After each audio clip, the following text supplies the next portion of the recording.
Okay. Hello, everyone. Phew, it's been a little while since I've streamed something, hasn't it? Hasn't it been? Yeah, welcome to, tonight's stream here. Um, yeah, Metroid is back, and thankfully I'm not playing... Thankfully I am not... Thankfully I am not playing this game again. Nah, instead we are playing... I've said it so many times before. I don't care if this may sound like I'm retreading myself here. I am playing one of my favorite games of all time again, which is the original Metroid Prime. This got announced in a Nintendo Direct. Also, first of all, hey, Ardo, hope you're having a good night tonight. This got announced in a Nintendo Direct this past week. And, yeah, well, Ardo, you know this because you were with me when we watched it together, but yeah, this was easily, I think, the highlight of the Direct for me. And I said back when I Let's Played this game a few years ago that if this ever did get any sort of HD version, I probably would stream it at some point. Yeah, the release on the same day thing, that blew my mind. I'm not normally someone who... If there's a physical available, I'm not usually someone who will opt for a digital over physical. But the fact it was available that day, I was like, I want to play this. And, on that note, I, already 100%ed this game. Not twice, mind you. This was actually a brand new file that I was playing on earlier today. Which is funny because most of the stream is gonna be... Most of the stream is gonna be almost everything I just did again already, but... Oh well, I guess. I just copied the save file over because you can never be too sure. One thing I actually will compliment this version for is that in the Prime Trilogy, if you wanted to play on the hard mode, on hard difficulty, you had to start from a already completed save file, which is what this is here. And, yeah, that's not the case on the trilogy. That's not the case in this version. In this, even if you have a blank file here, if you have a hard mode unlocked, you can start that from scratch, which is a change I do really like. You know, that was the way the original Prime was like, and kind of awkward that the trilogy wasn't like that, but yeah, that is nitpicking. I'm gonna be playing this on hard mode because there are extras and other content that you get for playing on hard modes, so yeah. Let's, try and do some of those things.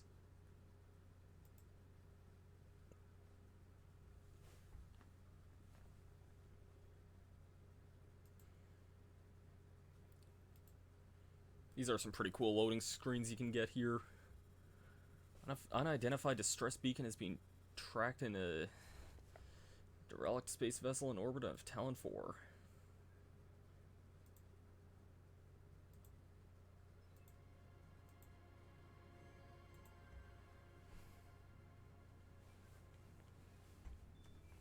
God, it's wild seeing how much, like, graphically improved this was from the original. I already think the original Metroid Prime's a great looking game, especially for its time, but it's wild how much better it looks now. Like, that should go without saying, but it's...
Oh, okay. Thanks for letting me know that about the game audio there. Let's try and crank that a little bit. That should be better there. So yeah, this is Metroid Prime, but this has dual analog support, which is actually kind of wild.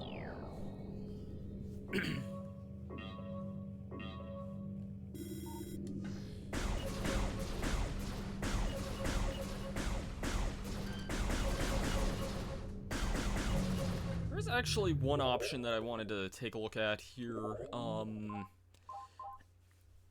see. Yeah, this is starting from a New Game Plus file. If you may notice that I have 99% log entries. Thanks me for getting to scan one late game boss. That's all I missed, and I'm pissed at myself for that. I realized after I had killed him and saved. There was one thing. Yeah, I never really noticed this option here. There's a narration option that I never really realized. So, I'm gonna throw that on, because why not?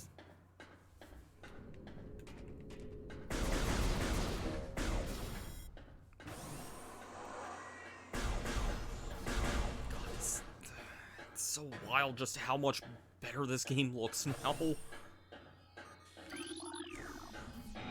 How much faster it runs, too. Like, the original game ran pretty fast, but I feel like stuff just runs, like, really, really buttery smooth on this. Yeah, there's... I might just make note of some of the scans that will be important for 100%. I don't know if I'll actually be making a conscious effort for a lot of the scans off the top of my head. Let me know if the game audio is a little too loud now. I feel like this might have over fine-tuned it a little bit. I'm just kind of watching the audio levels here.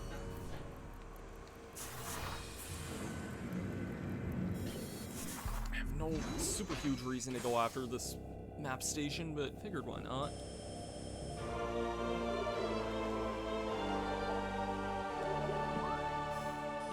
I might like try and take it a little more casually playing this. Usually I kind of do rush through playing a bit of Metroid Prime, but it might be nice for the experience just to kind of try and take things a little easier for once. I always really wanted to do, like, at some point, I may do this sometime, but it would be a very long undertaking. I always wanted to do, like, a single segment, like, stream of this sometime, like play the whole game start to finish, but I've never done that. I've attempted to, but I usually only get about like halfway through the game, like before I usually end up putting it down. I think I had wanted to do that back in like 2013, like 10 years ago, you know? I scanned it as Sigless, I thought. There's not, whatever. This really is, like, this is an amazing freaking, like, graphical update of an already great-looking game. Oh, yeah, one important scan here is this one pirate data here. This is actually, like, a completely missable scan here, but that one is actually important to get if you're going for all scans. I think that's that and the one, like, introductory boss, or, like, the one, like, scan that's missable here. One thing I never realized about this game is that, I guess just probably from the original release, but I never realized that this space pirate, the one that, like, fights at his maximum power, I thought he used the exact same, like, model and everything from like a normal space pirate, but he's not considered.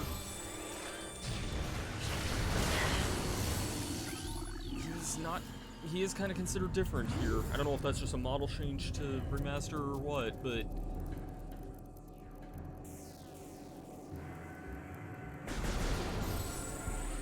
yeah, this remaster just looks and sounds and plays really, really great.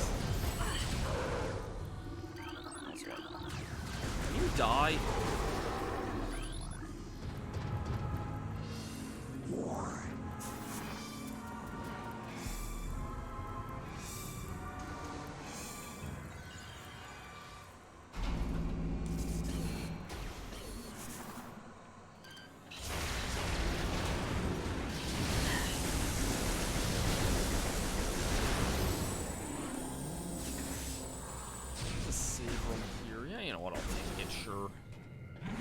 Highly doubt I'll lose to Parasite Queen here, but may as well save anyway, just in case.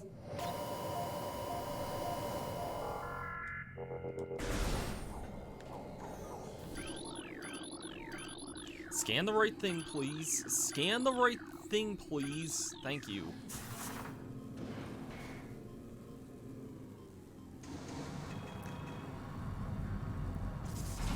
Yeah, I've shared this a lot on my Twitter the last little while, and even some Discords that I'm in as well. I'll share the song in a minute here, but...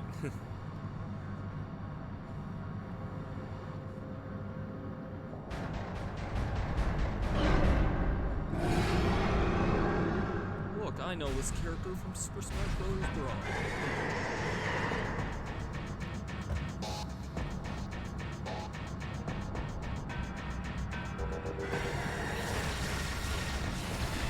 Parasite Queen. This is an important scan, but if you need it, but I already have it, thankfully.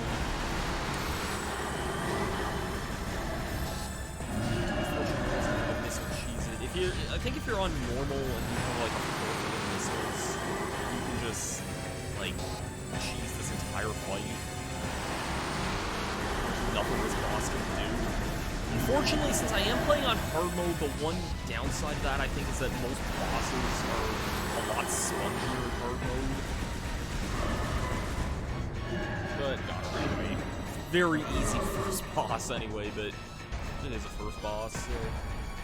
What needs to be said?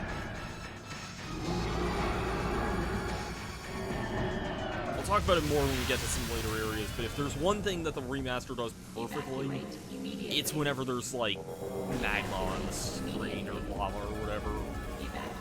We'll see that in a little bit, but it is definitely something stellar in this.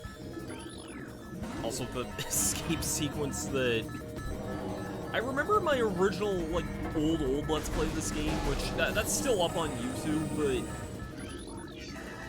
I remember the time where, for some reason, I uploaded part 1 of this LP, and then part 2, I didn't, and then I ended up erasing the file for it, despite the fact that we both recorded together. And then, so basically, I didn't have this escape sequence part of the LP at all, and I just ended up linking to someone else's LP of the game instead, because I don't know, I was a fool, and this was like the early days of Let's Playing when I didn't really care as much.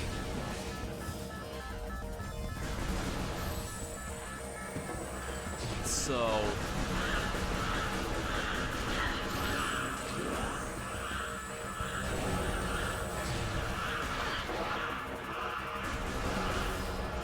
definitely a weird error off my channel. I eventually did end up re-recording at least the intro segment, like, half a year after I finished Let's Playing this game. Keep in mind, when I originally Let's Played this game too, there was only a 10-minute time limit, which, if you're rushing through, you can get through the beginning of this game, and, like, the first boss in this segment in 10 or 11 minutes, but it's kind of tight. This escape sequence usually takes about, like, 3 to 4 minutes to get through. Did not mean to press that. Oh my freaking god, can we not?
time. Why wouldn't it be?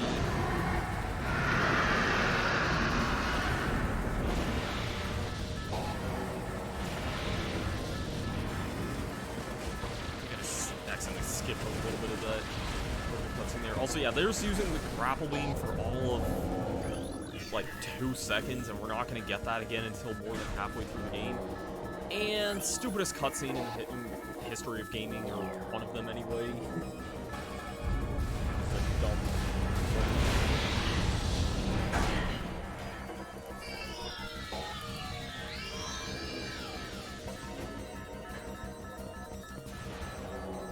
Yeah, I know everybody, like, kind of knocks on this game that, like, knock was enough for Samus to lose all her abilities and malfunctions. It's kind of dumb, but, oh well, I guess.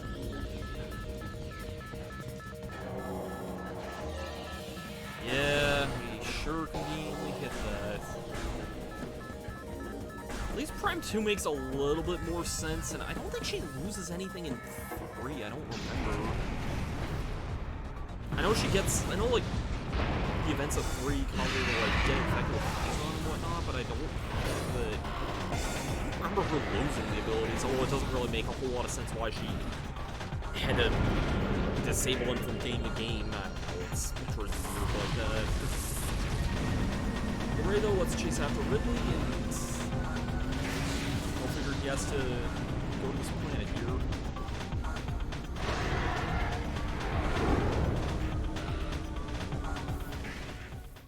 I don't know if Ridley noticed that we were following him or not. It kind of looked like they weren't too far away on that, but... Oh, well, we know Ridley's on this planet, so... Oh, God, yes. This landing sequence is so good.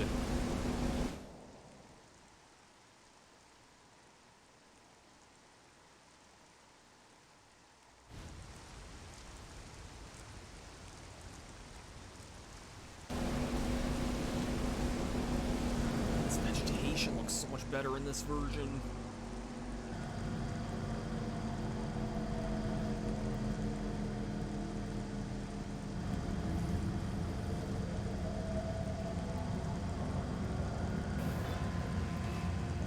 If we're counting this as like an introductory level here, probably like one of the best introductory level themes in like all of gaming right here. Like this is just a wonderful song here, but God, the rain effects, everything about this is just, it is so good, so good. What isn't good, and this was one of the first things I tried. Yeah, there's no scan jumping in this version. It is what it is, you know, I won't knock it too much, but it was definitely a thing I tried anyway, and I'm fairly certain this game is based on the HAL / like Metroid Prime Trilogy versions of the game, which I don't mind myself. I'm not like a Prime speedrunner or anything, but I noticed some people, I knew some people who were like disappointed at the fact that certain glitches were kind of changed from version to version and whatnot, so I can see how that's a little bit of a bust for some people, but it still is a fantastic game though, all things considered. God, this music, man!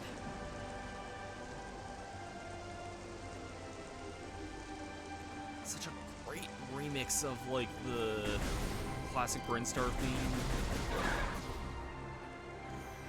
It just gets you in such a perfect mood for an adventure, although you don't get to hear a whole heck of a lot of it, given that we're going up to a new area right off the bat, so...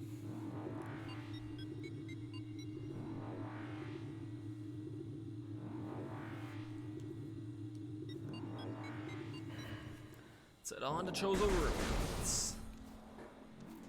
You know, I used to knock this feature because I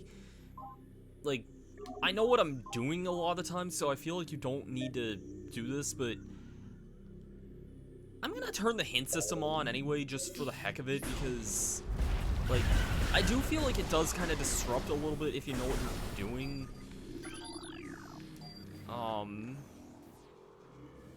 But I think for the sake of this, like, it's something I never really played with before, and I think might make this, like, stream playthrough different than the 2 Let's Plays I did of this game.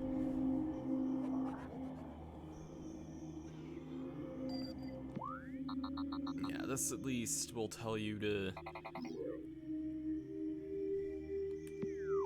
kind of loosely where you should be going and whatnot. Which, thankfully, I already know where I'm going. But yeah, I haven't actually experimented a whole lot with the new dual analog style. Most of my playthrough I did the other day on this version was with either the motion control setup with the Joy-Cons, which is similar more or less to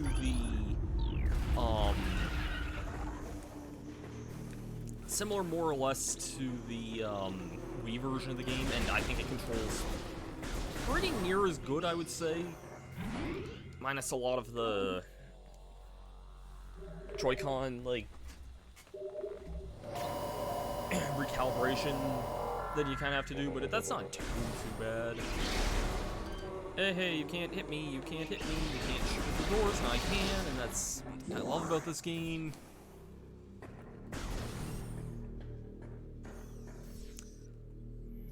God, it is... If you compare, like, screenshots of this game from the original release to this, it is so night and day how much better the remaster of this game looks. Like, it is so night and day. I already thought the original looked really good, and it...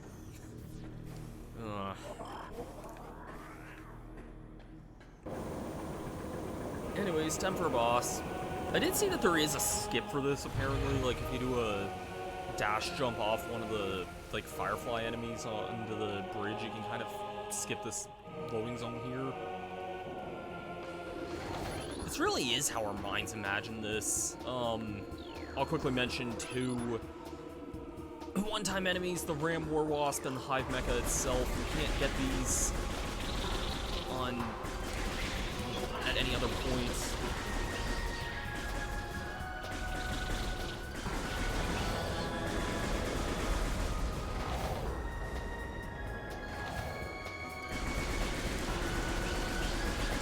This fight can actually be a little tricky on hard mode a little bit, because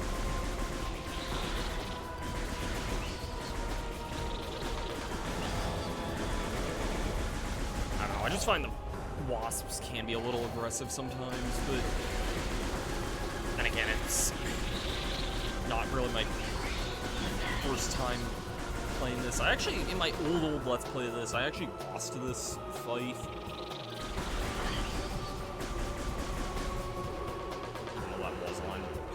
So show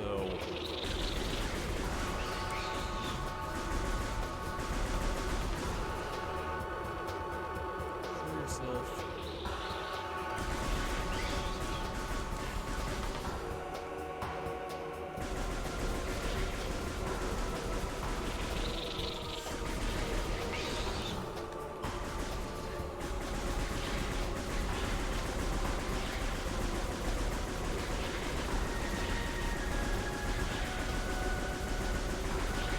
Doing this all day here.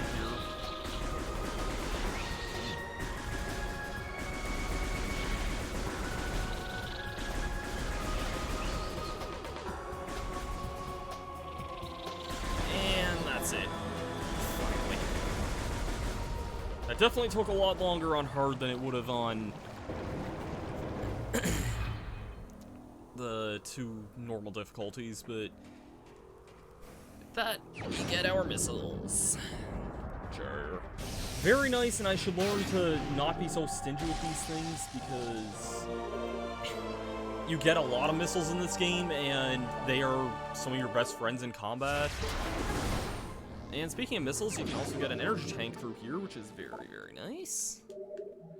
That definitely helps with some of the early game stuff pretty well. But yeah, this really is, like, I didn't even grow up with this game in 2002. Like, I didn't even know what the GameCube was in 2002. Like, I was, like, a young child then. I knew what the N64 was, but I was still playing that. I was playing, like, Mario 64 and Mario Party 1 and Banjo-Kazooie and stuff. I wasn't, like, aware that the GameCube was out back then. So I actually didn't play this game until, like, 2009 or so. I saw a YouTuber I watched, and I still sometimes watch this guy's videos, Bicked Up on a Bus. He did a Let's Play of this game, a low percent run at that. I knew what Metroid was. I knew what Metroid Prime was because I had already played Brawl by this point. And I knew, I think I had played Super Metroid by this time, actually. Because I remember trying Super Metroid from the demo in Brawl, and I eventually bought that on the Wii Virtual Console. But I'd never really given the Prime series too much of a chance. I had Prime Hunters on DS as well, and I remember not liking that very much. I'm still kind of indifferent to Prime Hunters, but I ended up watching his Let's Play of this game, and I something about it just made me fall in love with it. I don't know why, but it ended up making me want to go to Microplay at some point and get my own copy of the game. And I did that. Like, the game was dirt cheap back then. It was dirt cheap for years. I only paid maybe $10 for it. So, like, it was one of the cheapest games on the GameCube for a long time, which is shocking. Myself included, like, I often herald this as probably the best game on the system. Like, I have a lot of nostalgia and memories for Mario Sunshine and Smash Bros. Melee as well. And I still love those games. I still love the Zelda games on there. But Twilight Princess is kind of a weird case because I played that on the Wii, but yeah, it was... This was a game I just basically fell in love with, and then this was like 2009, and I think I played the GameCube version of it at least 2 or 3 times that summer. So I got the game kind of around like springtime, like April, May, probably May, I think. I remember using, I think it was like a, first of all, we have another mini boss here, but I remember using like a song from this game for a science project I did back in like school at the time for some reason. I don't know why I necessarily did that, but I did. And then later in that same year, 2009, was also when the trilogy got announced and released. And I don't remember where, like, my reaction to, like, hearing about the trilogy. I wasn't really, like, phased by it immediately. Also, how I played with Beetle. I wasn't really, like, someone who was jumping at my seat to get the trilogy. It was kind of one of those things where I thought about it, and one night sometime in October of that year, when it was still available, I basically just asked if I could get that game at some point, and I just remember on, like, a random trip to town at the time,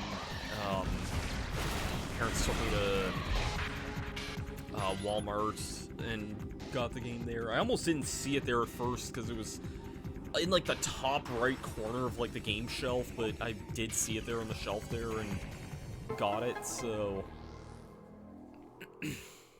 that was, what did I do with it? Yeah, this exact copy here. So anyways, we took down a plated beetle. I didn't really feel like scanning it too much because we can fight that enemy later. There's no huge issue. But now we have our morph ball. Pretty cool if I do do say so myself. Pretty darn cool.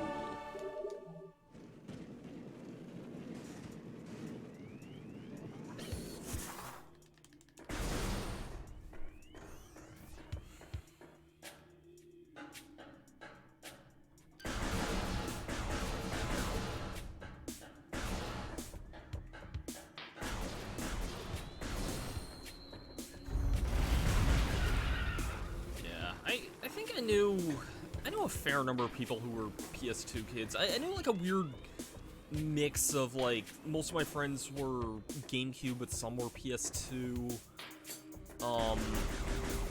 I knew one of my friends who was both. He had a PS2 and a GameCube. And I think from what I could tell, he mostly played like a mix of stuff on both, because I knew he had like, I knew on PS2 he had like Ratchet & Clank 3 and Up Your Arsenal, and he had like Final Fantasy X, and I think Final Fantasy X too. I know he definitely had Final Fantasy X anyway. But then on GameCube he also had like, what did he have on GameCube? I know he had Mario Kart. I know he had Tales of Symphonia for a time, which that's a game I am interested in playing at some point. I don't think I'm gonna bother with the Switch version of that, because I think people are saying it's almost the same exact thing as the version that's on Steam right now, and I do have the Steam version, so I wouldn't mind. I'm probably gonna stream that at some point, but it won't be this year. I don't know yet. If it will be, I'm probably gonna I do want to stream Final Fantasy VI at some point this year, and Symphonia will probably be after that, so as far as like my RPGs go, anyway. But yeah, I'll get the charge beam, I guess. Why not?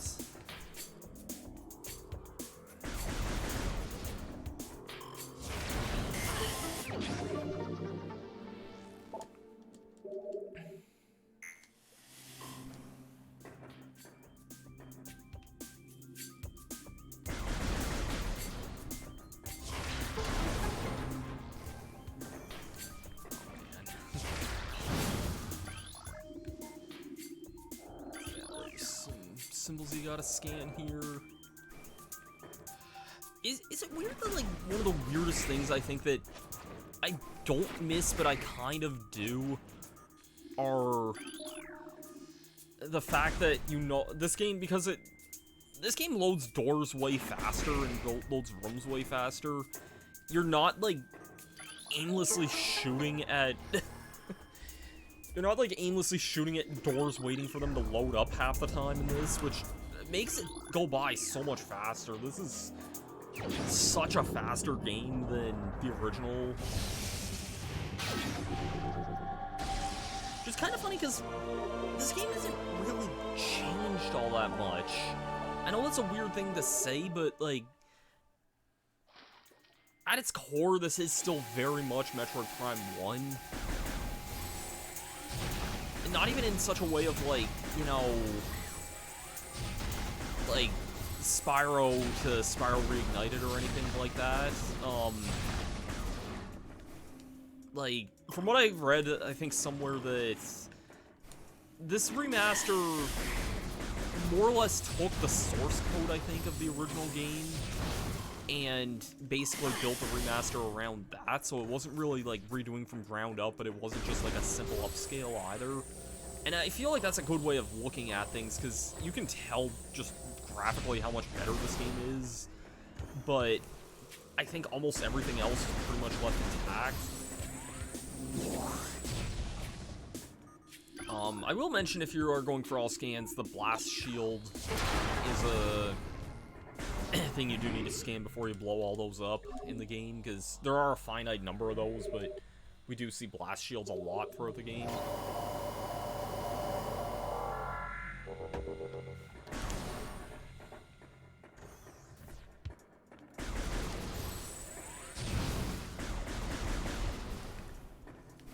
I think the weirdest thing for me with dual analog in this game is honestly just remembering that, remembering that I can shoot with the right trigger. I know that's a weird thing to say, but it's not something I'm used to doing in Metroid Prime. I'm used to having just the A button to use for that.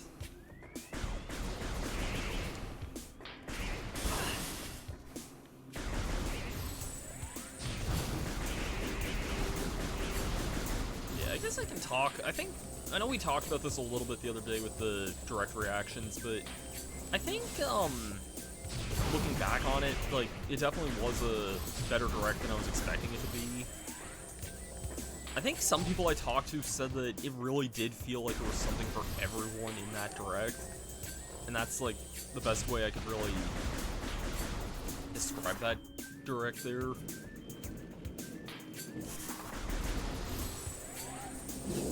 You know, the Zelda crowd got a new trailer for that.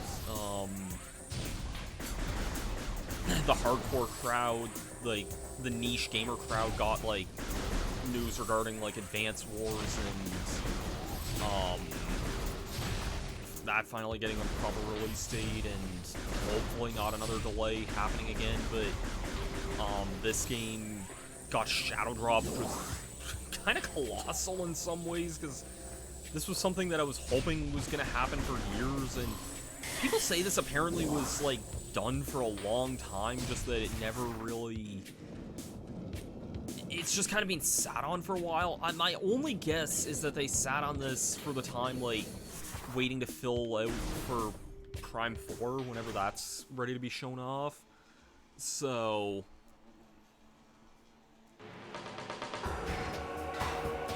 time to fight the Incinerator Drone. This is a strange mini-boss. It'll basically...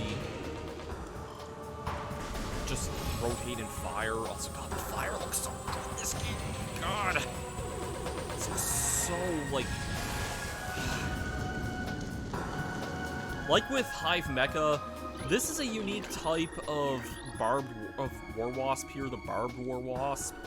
Like the Ram War Wasps in Hive Mecha, this is your only time to scan these. It's kind of odd that both mini bosses in this area have a unique War Wasp scan on top of these guys being unique, like, one-time scans as well.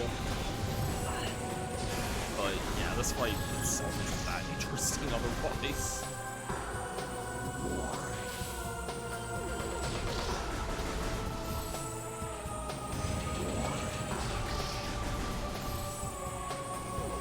Man, this fight is so good now.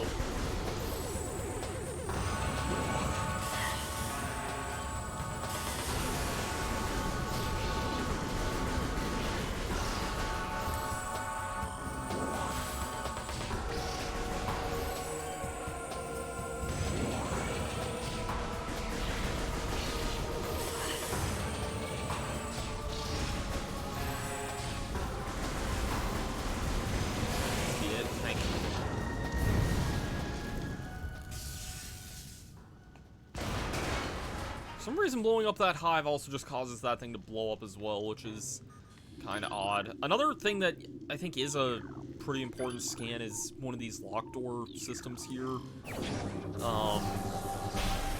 I think those have a limited time to be scanned, although it's probably a very long time, given that there's a lot of bosses and mini-bosses in this game.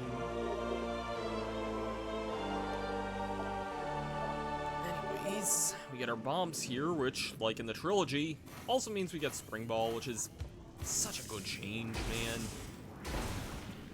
Prime Trilogy was the thing to add the Spring Ball, but, like, it's good that they added that to the rest of the Prime Trilogy.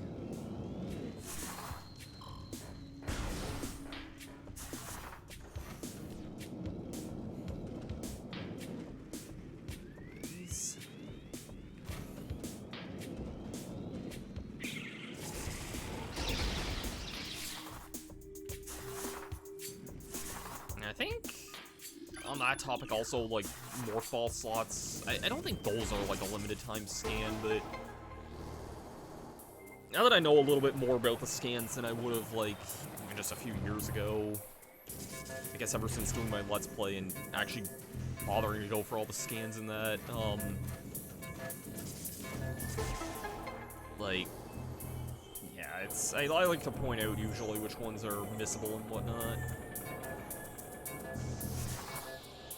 Also, for some reason, I don't know why, but this song that plays whenever you're in these kind of like puzzle-heavy sections, I know you can't really hear it because it is kind of faint, but for some reason it always gave me Kid Icarus vibes, and I don't really know why. Which I guess, like, is kind of fitting a little bit that I would think that, because Kid Icarus and Metroid were originally, like, brother and sister titles.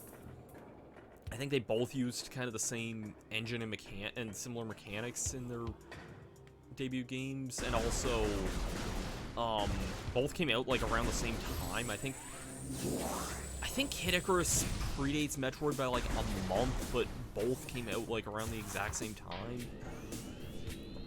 So... Oh, here's my favorite. One of my favorite things. I don't know... I don't know if the Spider Ball track is as glitchy in this version or not. I don't know if it's... I want to say it is, because I think I have seen some streamers do some weird, like, out-of-bounds things here, but... Like... You used to be able to...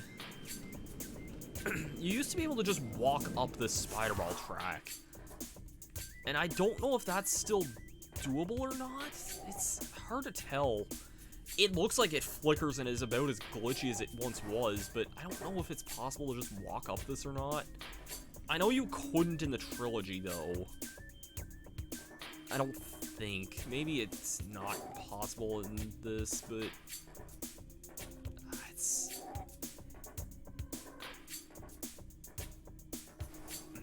Probably not, anyway. Like, this used to be way, like... It's a weird Spider Ball track in that you could just walk up it in the GameCube version, but...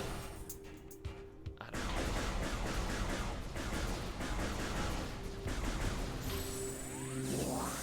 Yeah, both made by Toy.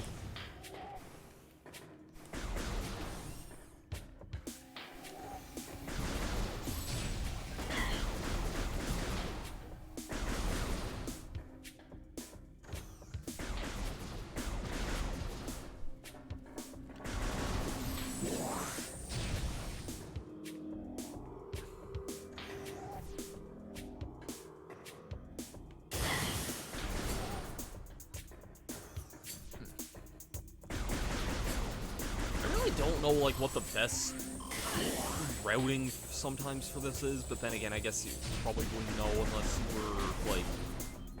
I feel like if people were actually, like, speedrunning or properly routing this game, they'd probably they'd probably do, like, a lot of out-of-bounds glitches and stuff that I have no idea how to pull off, and also that most versions of the game can't do weird exploits.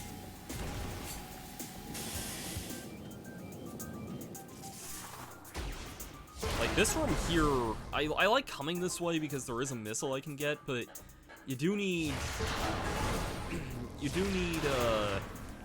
Spider Ball to get another missile in this room, and then there's another one in the room where I just was in, but you need Gravity Suit to get, and Space Jump as well, but, you know, you'll get Space Jump way before Gravity Suit anyway.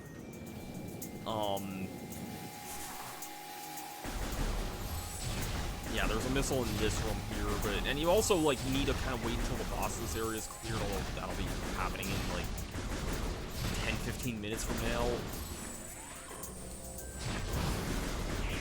Usually at this point in the game is usually when I like to kind of backtrack a little bit and get other items around Chozo Ruins, because there's a lot that opens up once you get bombs here.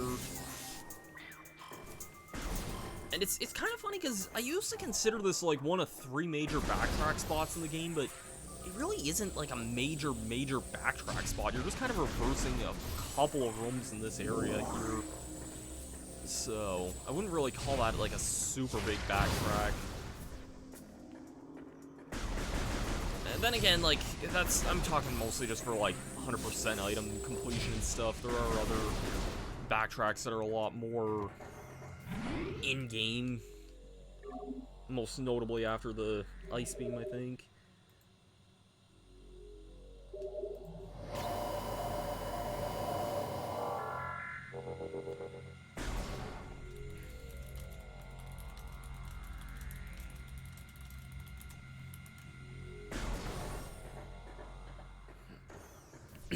like, normally there is a boss fight that we'd be on our way to go after here. Also, gotta love the steam effect, man. They really did do such a great job with, like, a lot of the visor effects. And they were great in the original as well, but I love this game, man.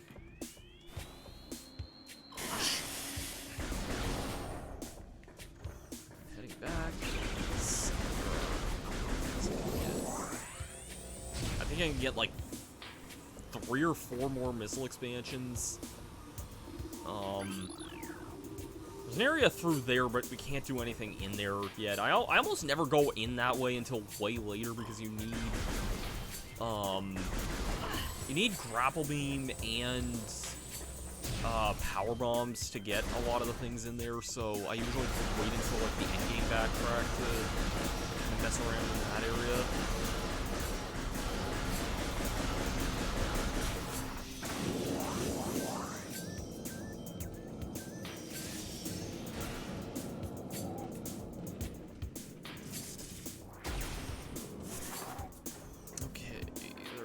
Like one missile I can get over here.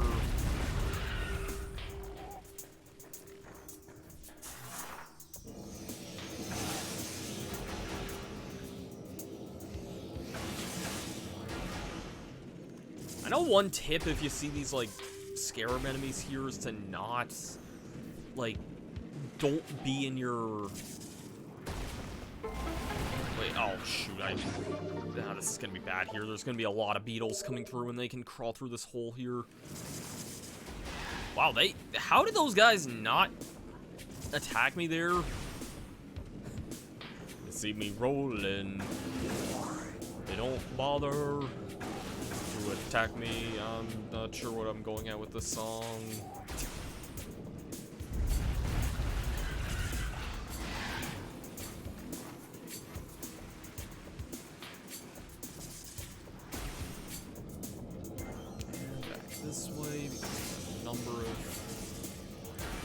And other things I can get this way, and even an energy tank too, actually. I like when games, like, if you know where to look for certain things when you can get, like, lots of goodies, like, really early game. Like, how you can get not 1 but 2 energy tanks before the first boss of Metroid Fusion.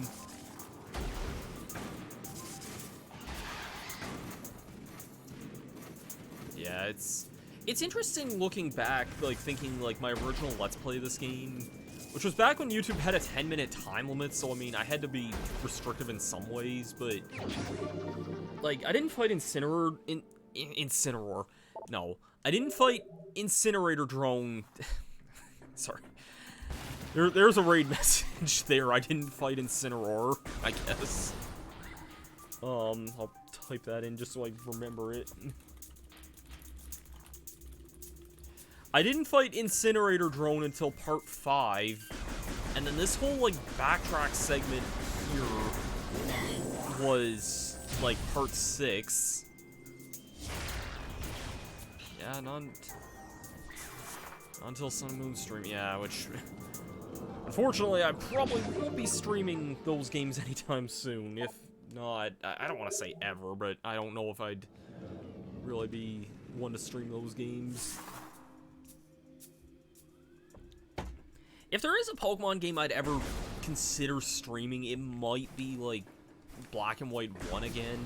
Or, like, not that I've streamed those games again, but, like, to play those games and see how my opinion of them has changed, or if it has changed at all, because I feel like that's the only real way to tell with time, is if, like, I still hold the same feelings for those games or not. But I don't know, I don't really think that's in the cards anytime soon, but it is something I've definitely thought about anyway.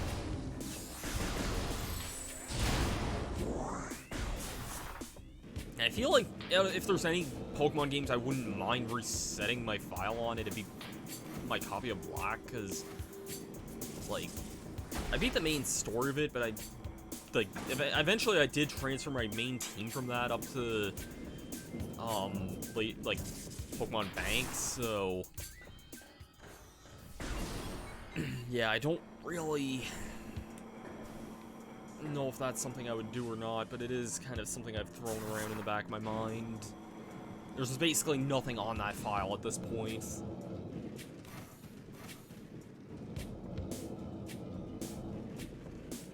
Anyways, here's a neat little side area. I used to think this puzzle was, like, really convoluted and whatnot, but it's actually not at all.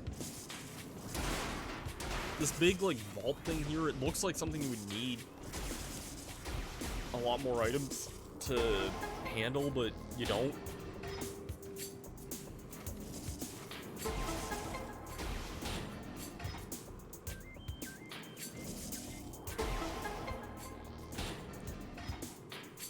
And for opening up the Chozo Vault, we just get a missile. I'll check that, though.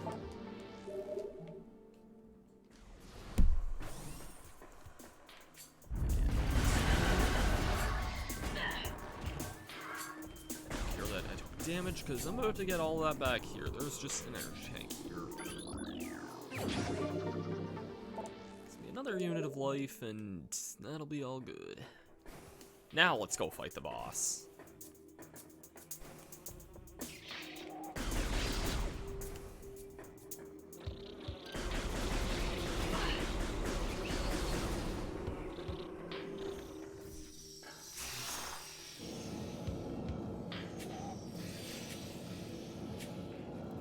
This is actually going to be kind of annoying on hard mode.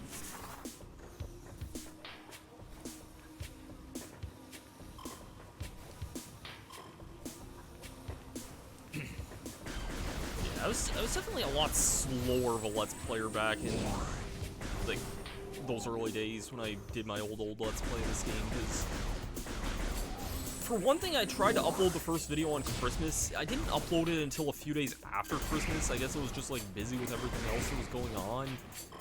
And then I didn't upload again until February for some reason. Like, I recorded the first few videos before Christmas, and then I didn't record anything else hardly for, like, multiple months. I'm heading back this way to save first before the boss. I think that's a little wise.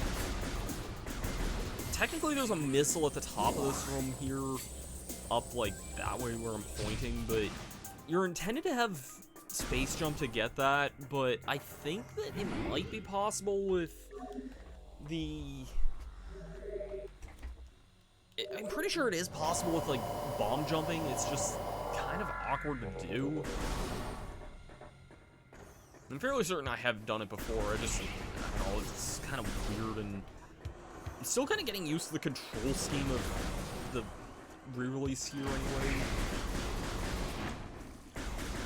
I mentioned how fantastic this game looks, man. I know I have, but I won't stop gushing about it. Stop scanning the freaking... There we go. You just did not want me scanning the right thing at all.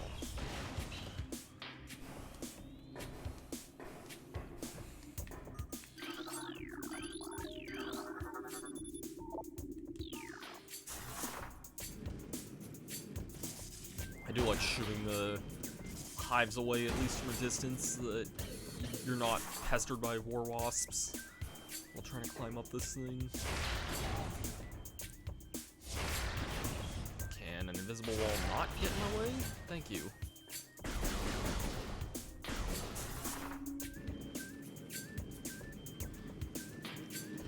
I actually do have a nitpick with this version of the game, though. Like, as much as I love pretty much everything about this remaster, I think they kind of got a little weird with the morph ball. I can't explain why.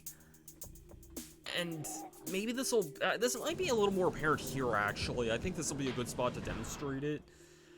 I feel like the morph ball has weird momentum issues trying to go up slopes here a little bit. Like, this is probably a bad example here, but, like, see, like, I kind of felt like it was a little bit of a struggle to roll there, and I don't know, that... It might be a little more apparent whenever there's other spots where you have to, like, roll into, like, a tunnel like that, but I feel like the rolling, at least in those kinds of moments, at least up hills, kind of feels just weird in this game. It's a nitpick, I'm aware, but it is definitely something I noticed a little bit anyway. Time for an annoying boss here.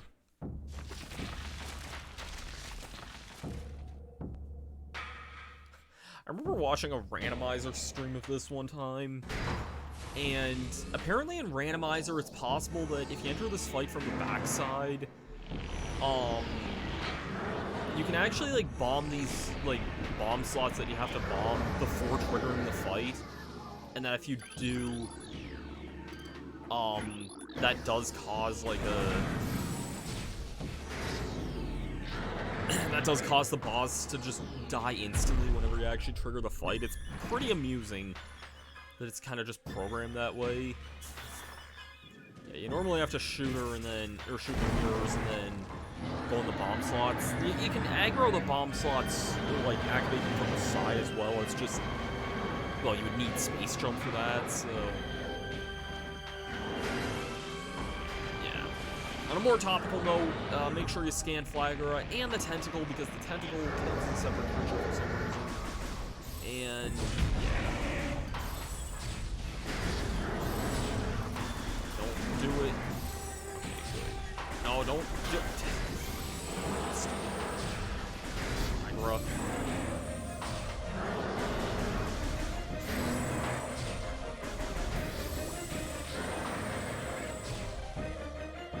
Do I really have that much, like, range I can use for this? This fight used to be a lot more annoying with, like, the classical control scheme, but if dual analog works as well, that would actually be kind of insane.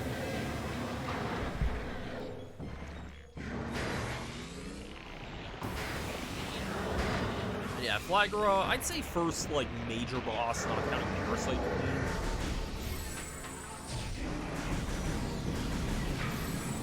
And, I don't know, Flagra's not that nuts, I would say.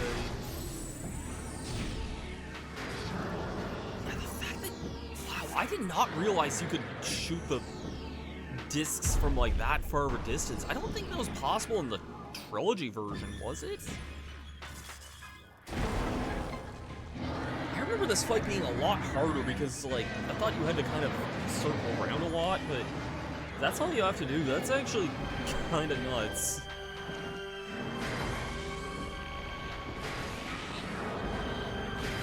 And last phase, there's 4 sundials instead of 3.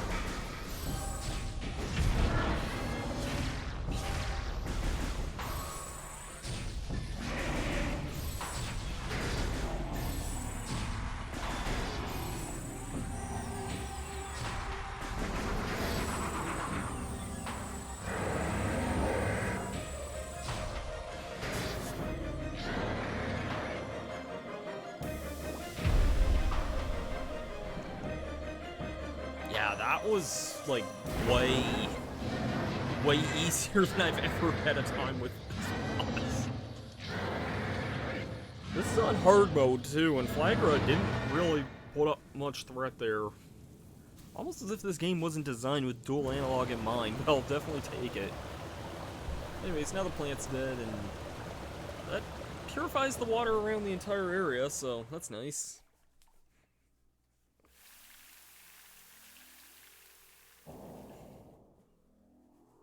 And it just also magically leaves this behind. Not sure what like, correlance is, but I won't complain, because we got... yeah, let's, like, get rid of this, like, old design. Let's go! Classic Samus design!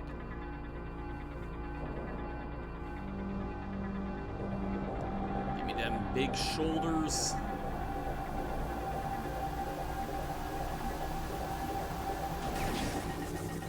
There's the Samus I know. I love the classic Various suit, man.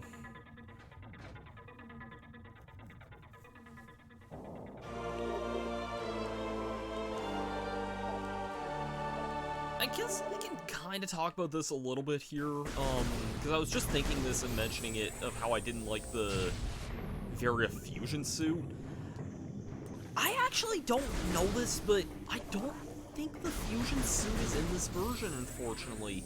I could be wrong, I'd like to be proven wrong, but if it is, it must be something that you would only get for beating the game on hard mode, because I've 100%ed the base game of this, and I don't think they'd lock it behind 100% scans. And I didn't see anywhere in, like, the extras or the options that made it seem like it's something I could get, so I don't know, I kind of have to say that is a little weak if that's not the case.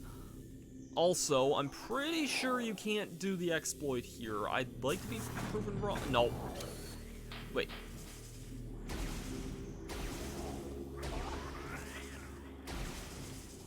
Yeah, no, I doubt there's any way in hell I'd be able to do this. Unless I could, like, climb up this, but I don't know. There is an exploit in the old versions of the game where you can, like, get yourself positioned in such a way where, like, you bomb jump up. These guys look far away. You can get yourself, like, wedged in the corner there and bomb jump up there. And there is a thing that you have to go back to the room with Flagora that the trigger point changes after you, like, fall down halfway down that shaft. So, yeah, because of that,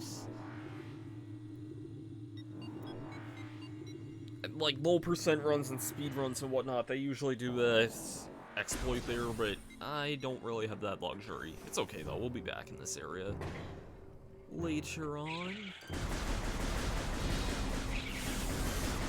But yeah, I don't mean to say that, like, in a bad way or anything, but if the fusion suit isn't in this, I actually do think that's a little weak, if I'm being honest. Like, I still love this game, don't get me wrong. I'm still glad this is still a wonderful remaster, but if, I don't know, the fusion suit, I kind of don't really see any good reason why that could have been omitted or whatever, but yeah, I don't know, all signs to me, and I tried looking on, like, online, but because the game is so recent, I haven't been able to find any good articles, just a bunch of random, like, clickbait and stuff. Nothing really was able to confirm or deny whether or not the fusion suit was in this game or not.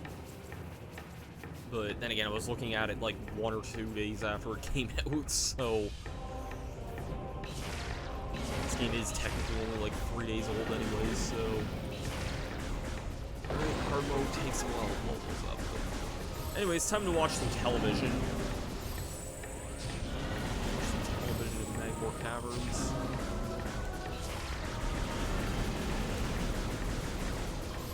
There is this item's called the Chozo Artifact. These are mandatory to get, and normally this wouldn't be your first one, but it is possible to get this if you do a particular jump. It's called a dash jump.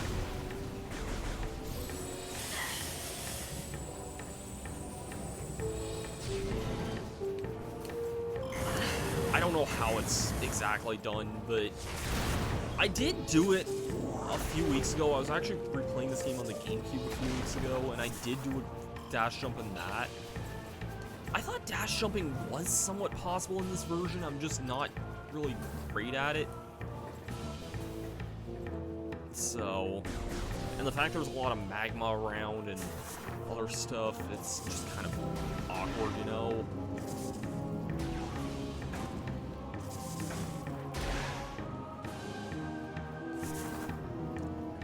But, oh well.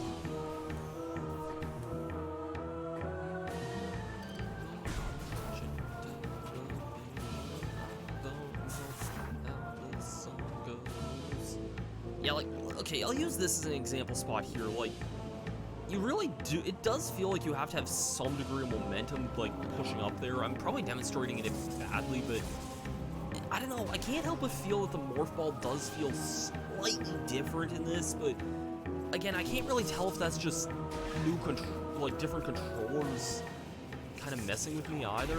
It's hard to say, really.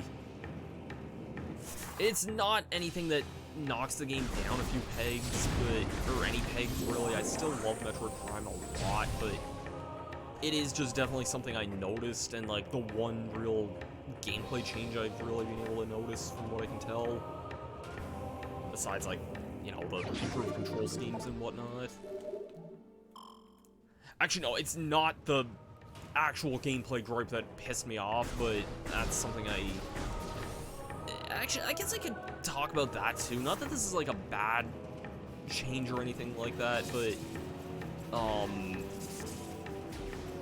so, in the original GameCube game, you used missiles with the Y button and Morph Ball with X. And for some reason, the default control scheme in this inverts that, where Morph Ball's on the Y button now, which is really odd and still take me a while to get used to. There is an option of inverting the controls for that on the classic style only, from what I can tell. And I was kind of jumping between classic style and motion style, and yeah, that was kind of screwing me up a lot, because I went to use missiles a lot. I would go into Morph Ball. I'll take an Ultra Energy for no reason, but sure, thanks game. There's also a missile over here, but I don't have an ability to double jump, so can't get that yet.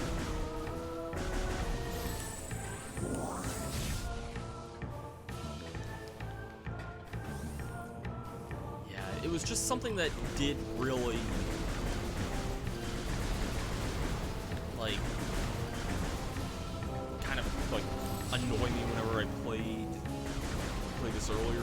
And whenever you get power bombs, that was the worst, because those are very dispensable.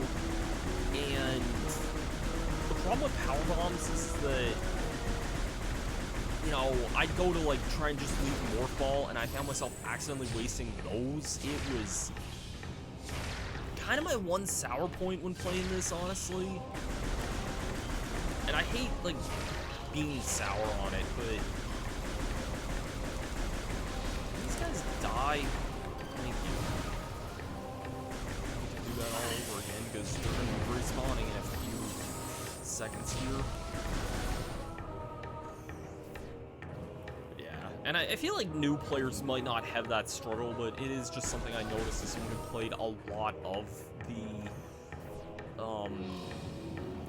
this game on, like, the GameCube, and I didn't have, like, the Wii version. The Wii version's different enough where, you know, I couldn't really notice or tell any sort of, like, huge change on that, because, you know, it's like such a different control scheme. Magmore, do you mind?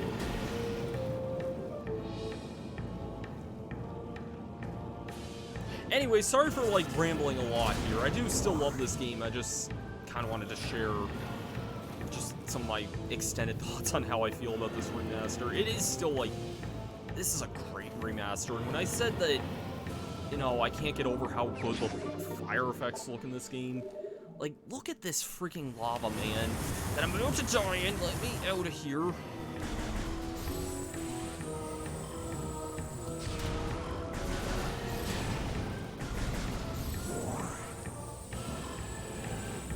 Like, the effects are so good in this. Actually, hold on, I want to look at these flame jets again. Oh, okay. Sorry, for some reason I thought the graphic looked a little bit more like the GameCube one at first. Also, hi there, random thing we can see underneath here that... Oh, I can actually... Yeah, like, I didn't realize I could scan this. Yeah, there's just ice spreader down here.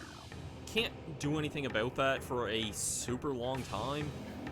We also don't know what a ice spreader is, but we know it's there. And time to get assaulted by 3 turrets here. This guy here. Yeah, these guys suck to deal with. I'm just using this door here to...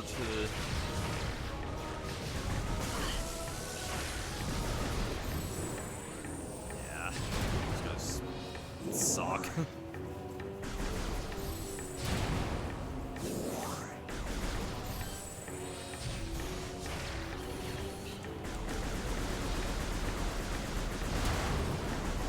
Thanks, enemies taking way longer to kill in hard mode.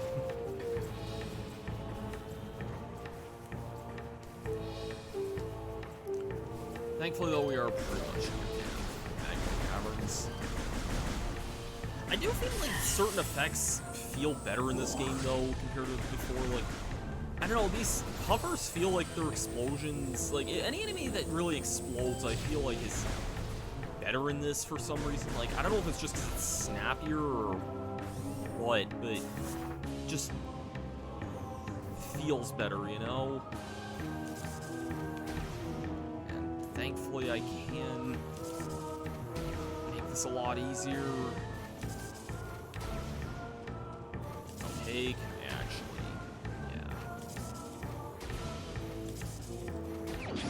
There we go.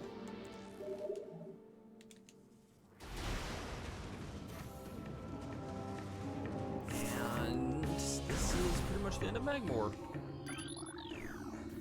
Access to Fingrana Drifts. This is perhaps most people's favorite area of the game.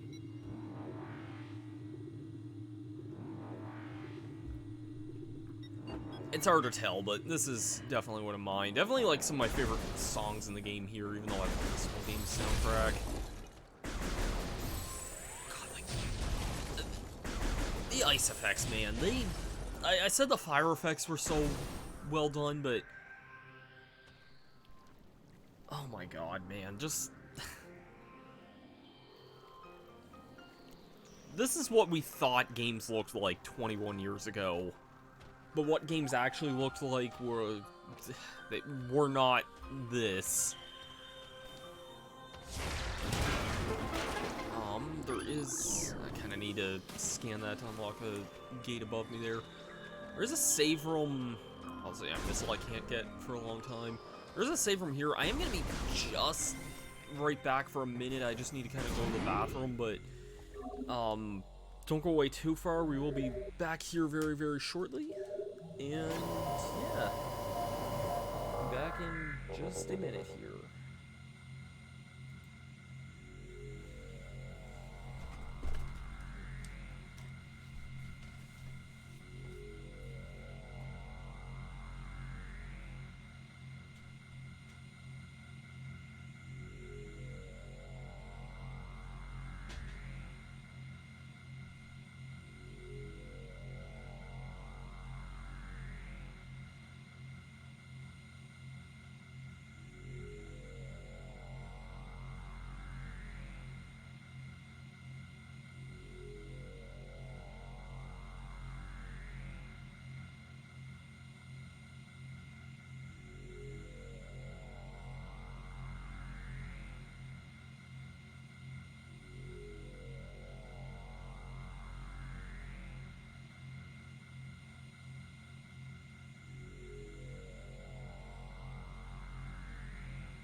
Alright, we are back.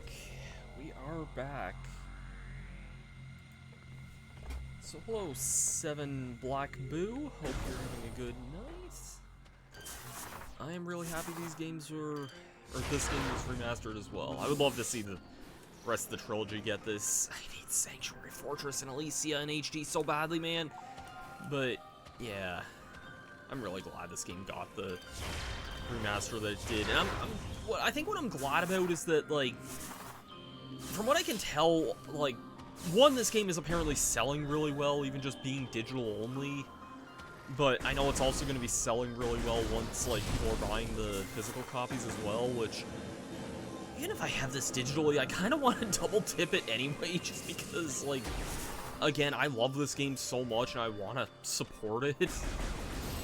Some might think that's a little on the excessive side, but, like, I don't really care, man. I love this game. I also love this music, man. This is such a peaceful song. Maybe not the most peaceful song in the game, but it's one of them, for sure.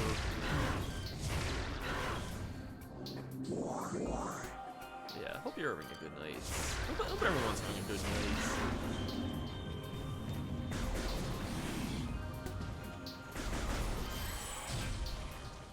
I forget.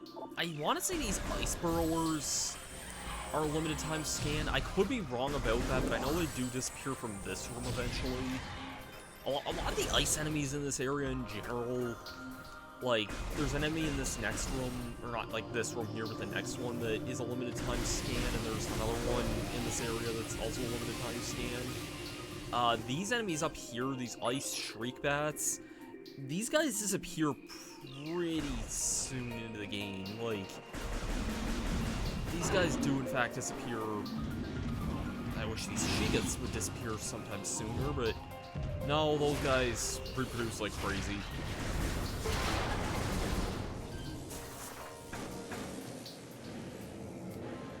No, this is a grand remaster here. This is like,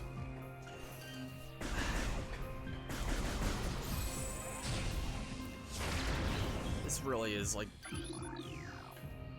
such a great version of an already great game.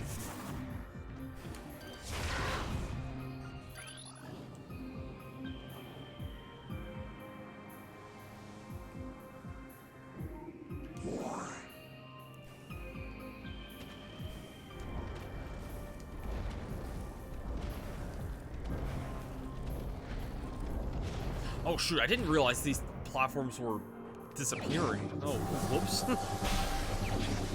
I actually don't think I ever noticed that somehow. I know that's a really blind thing to say, but I didn't think that was actually going to disappear like that. Though then again, you need this power up here to get across here, which is our boost ball. Alright, are you ready? So here I am, doing everything I can, holding on to what I am, pretending I'm Superman. I try to sleep, lost count of sheep. Yeah. We're supposed to get through. We shall in fact do that.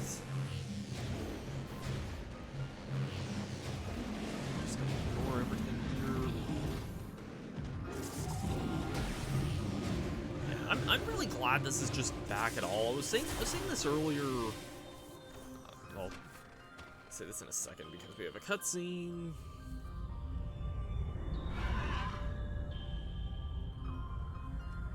Hi, Ridley. I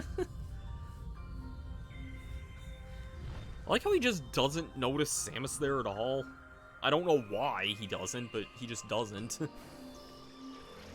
Someone had a one-track mind, I guess. But yeah, I'm really just... I'm glad this game's back at all, and I'm glad that a lot of people I know, and probably don't know, are experiencing this for the first time, and just the fact that this game is going to be able to, like, reach a broader audience. Who's on his iPhone? Yeah.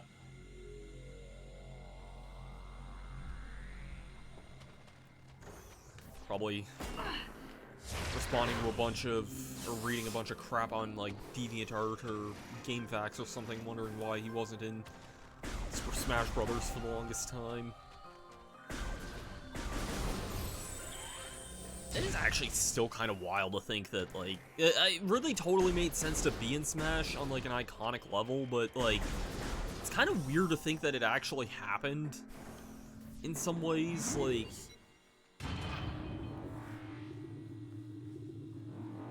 Yeah.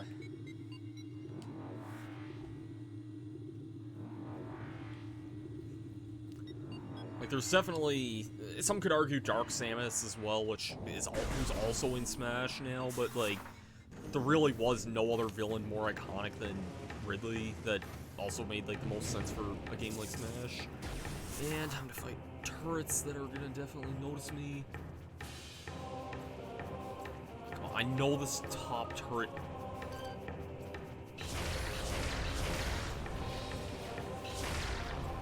Okay, I figured that turret was gonna aggro me like crazy.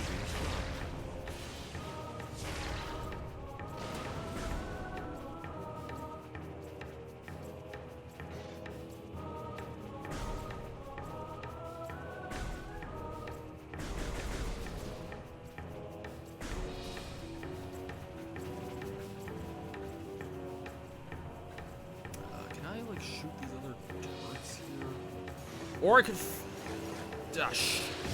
get me the frick out of here. No, no, not dealing with this. I ever just love moments like that when you're trying to take things stealthy and you just need to get the hell out of dodge. I feel like this game gives me that degree of anxiety sometimes that few other games really could give me.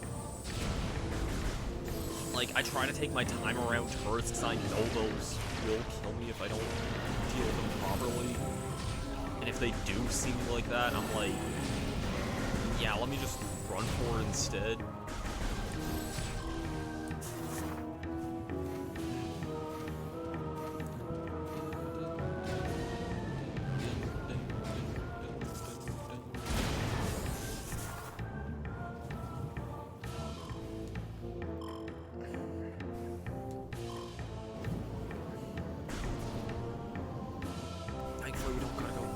This way. I compared a lot of screenshots of Magmore Caverns from, like, the original to the remaster, and yeah, it's night and day how much better the remaster looks. They did a great job on the upgrade quality. Though, I'm sorry for nitpicking so much of the littlest things that don't really matter again. I love this game. But one thing that I kind of wish they did improve a little bit is that Metroid Prime 1's a great looking game, but if there's anything I feel like that make it feel like a first game of Retros, it's that the animations themselves a lot of the time, like, Samus especially, like, a lot of the animations kind of feel a little robotic at times. I don't think that's necessarily a bad thing. It's a very minor point, but it is something, and it's something Retro got a lot better at. Even in Metroid Prime 2, I think, like, the animation quality is a lot more fluid in Prime 2. That being said, I can still kind of see the stiffness a little bit in Prime Remastered as well. Like, better visuals or not, it does underlying feel as skeletal as, like, the original release did in that sense. So it's a very minor point, I realize. It does not impact my enjoyment of the game itself. Like, this still looks beautiful, man.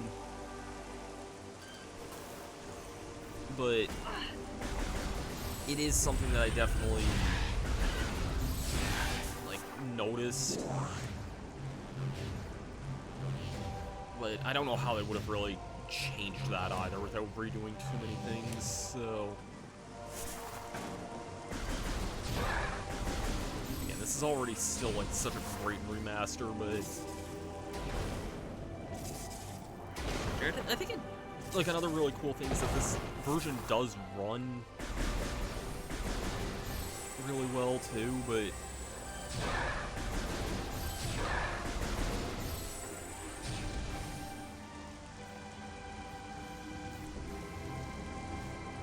And back in the original room here, to get an item that speedrunners usually get right away.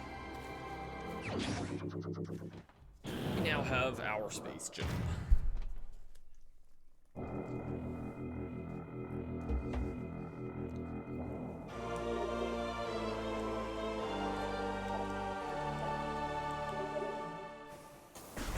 Oh, it's nice having a double jump, man. Also a missile here. You can technically get this once you have Morph Ball, but I always usually wait till I come back here. I do have some kicks.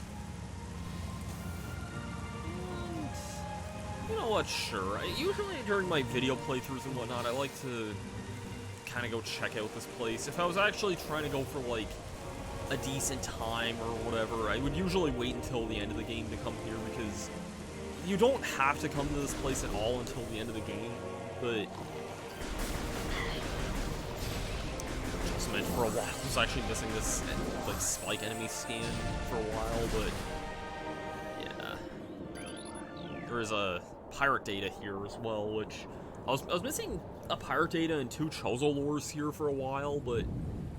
yeah, this is the impact crater. Impact crater for what, huh? Fields and reports are on an aged structure of alien design built on the surface of Talon 4. Studies show the structure projects a contaminant field. This field bars access to a prime source of energy within a deep crater. Science team believes the field is powered by a number of strange Chozo artifacts. We have found some of these relics, and studies on them have begun. As this field can hinder future energy production operations on Talon 4, we must dismantle it as soon as possible. If this means the destruction of the Chozo artifacts, it will be done.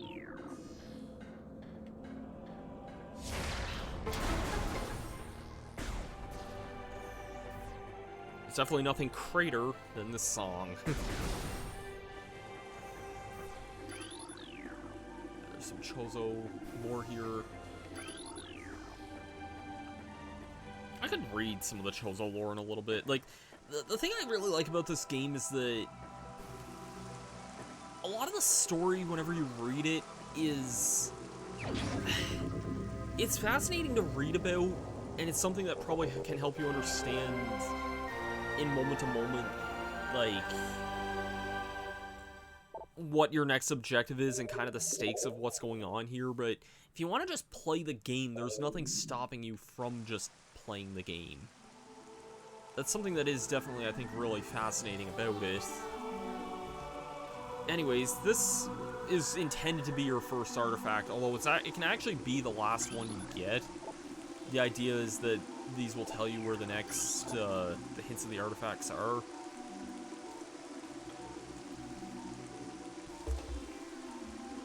I think we've seen this one, actually.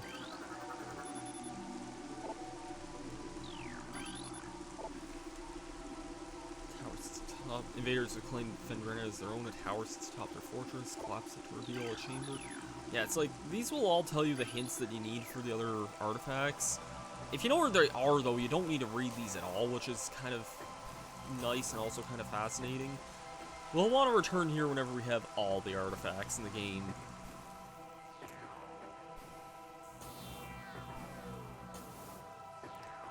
But for now, we have another backtrack to Drifts, which I'm actually going to detour a lot and head through Magmore Caverns. I know that may sound a little out of the way, but there are a number of nice items we can get along the way. There's a couple of things we can get in Chozo Ruins. Some things that just would be nice to grab for now, you know? There's a number of missiles in Chozo Ruins we can get. May as well save the ship here.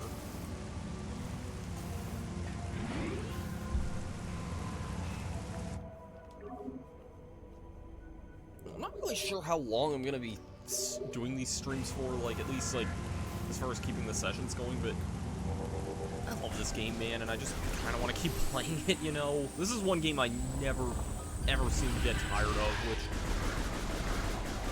is definitely, I think, a sign of a game being one of my favorites.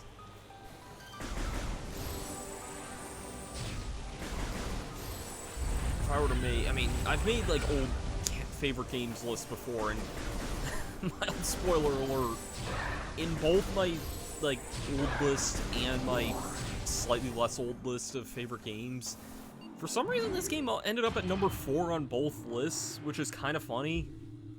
If I didn't dime for every time Metroid Prime ended up at number 4 on my favorite games list, well, I'd have 2 dimes, which isn't a lot, but I'm surprised this happened twice. I think Doofenshmirtz says, nickel and not dime, but you know what I mean. Anyways, heading this way here. There's a missile I can get here. There's also a missile I can get in the main hall, which I was able to get the last missile with the main hall one with a well-timed ghetto jump before, and I'm gonna see if I can do that again, because ghetto jumping is just kind of a weird thing in general. Yeah, there's a missile here. There's a lot of other stuff in this area, but we probably won't be back here anytime soon, because there's one thing we need a new weapon for, there's another thing we need a lot of freaking,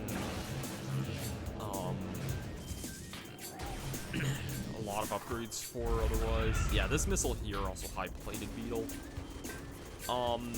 You're intended to use the... I know this is doable here. This plated beetle, like, really will kind of annoy me here. Yeah. Might not have gotten a good angle of what I was doing there, but that was what is known as a ghetto jump. Basically, while holding L, you can kind of, like, jump, move away from a wall, and then move back towards it, and you get a lot of extra height doing this. I don't even feel like that's a sequence break at that point, because I had Boost Ball anyway, and that's the item you're intended to have for that, but yeah, it's...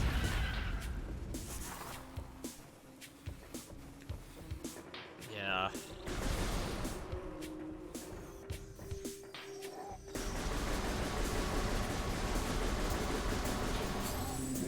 I'm kind of surprised. Playing on hard mode, I figured I was gonna, like, start seeing some random, like, unlock messages, like extra unlock messages show up, because normally there are, like, throughout playing the main game, you unlock a lot of gallery extras, which I'll probably show the gallery off after we're all done, but there are some things that needed to be played on hard mode for, but I haven't seen anything really hinting at that yet, so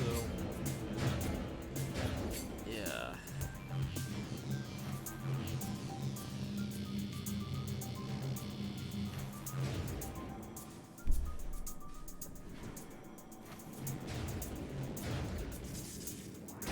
And that's mostly it for our trek through Chozo Ruins. Let's go down to Magmore.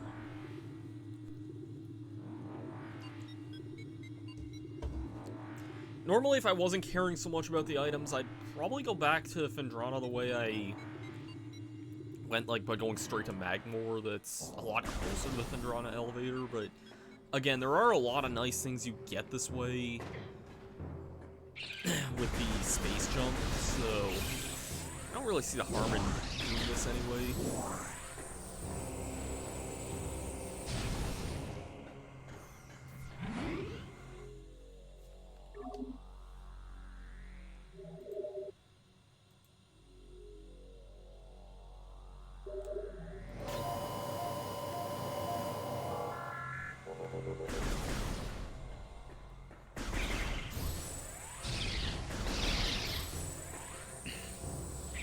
But yeah, I hope everyone who is playing this game or waiting to get the physical of this game is enjoying it, because I know I definitely am.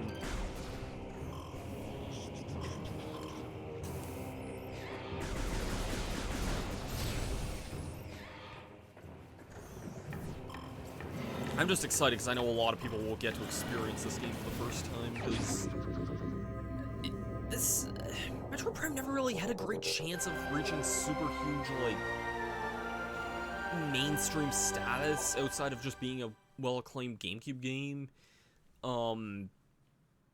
Anyway, here's an artifact we get, the 8th of the 12th, which is our second. Good thing the order of these things does not matter. This is also not good. Like, I know this was technically on Wii, but, like, Prime Trilogy was only available for, like, 5 or 6 months. So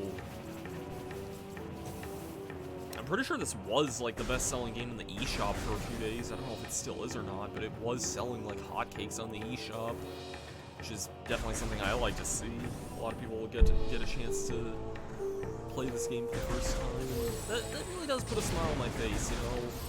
I'm glad that a lot more people get to play this game, because I think this game really does deserve to kind of be played and experienced, you know? Now, can I remember where these invisible platforms are? I'll take this. 2 Ultra Energies in a row. Like, what is this game? Why are these puffers as weird as they are? Yeah, you can notice also with our thing too, like, you can pinpoint where the invisible platforms are, and you can also shoot them. You're intended to have the X-ray visor for this point, but ever since I've learned where these platforms are, I've always gotten them, like,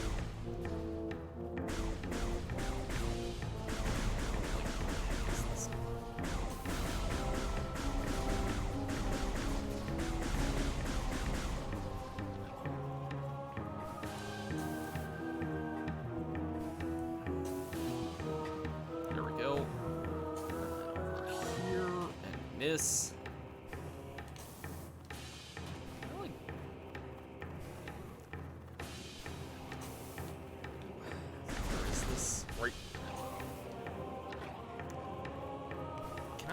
Ghetto jump up here.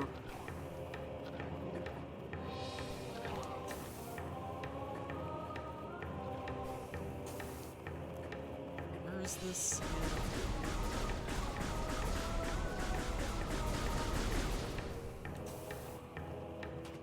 I'm hitting the invisible wall here, but yeah, it's fine, I'll do this. These jumps aren't hard to make, it's just kind of awkward to... Okay, once you get here, the third one is just kind of in front of this thing here, and then, yeah, it's really easy missile to get. And wanna know a fun fact? That is the last missile in all of Magmore Caverns.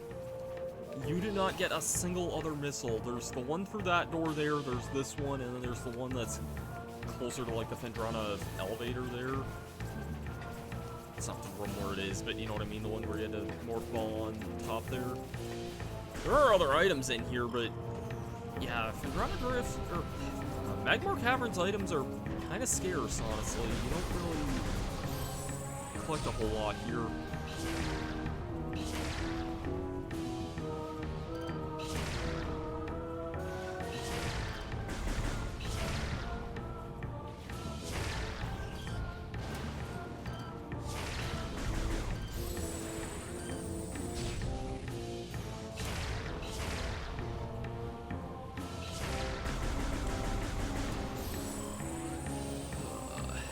Really need to learn not be so stingy with my missiles, because enemies in boxes drop them all the time anyway. Like, yeah, see, I just got almost all my missiles back that I just used there anyway, so screw it, I say. Let's not be so stingy.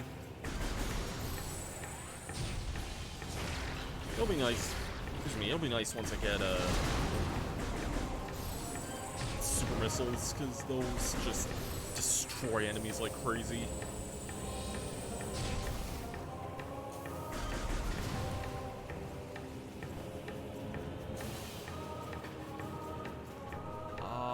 I can get something in here, actually.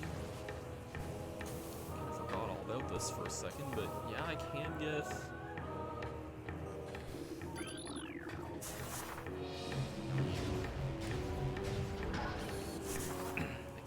this over here. I know I technically would need to come back this way in a, like, later on point, because there's a thing you need power bombs for over this way, but I wanted to come here anyway.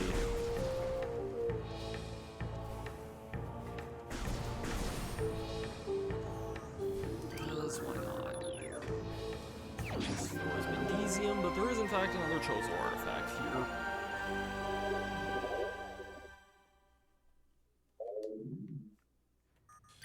Yeah, anytime you ever see something that's made out of Bindesium, that is always power bombs, which we don't have yet. God, this is also another really cool look here. I never really noticed this room here in the original. I was seeing some kind of funny pop in here, but oh well. Not too bad though. Yeah, this is a really cool room that I never really took the time to appreciate from the lower part of the surface, but really cool at the same time, man. God, I love the remaster of this game so much. And again, like, this room here right here, like, honest to God, this might be, like, one of the nicest looking rooms in the entire game. You're just seeing the, like, the blue energy reflect off your ball and the red hot lava here, and it's so good. Man, I love this game.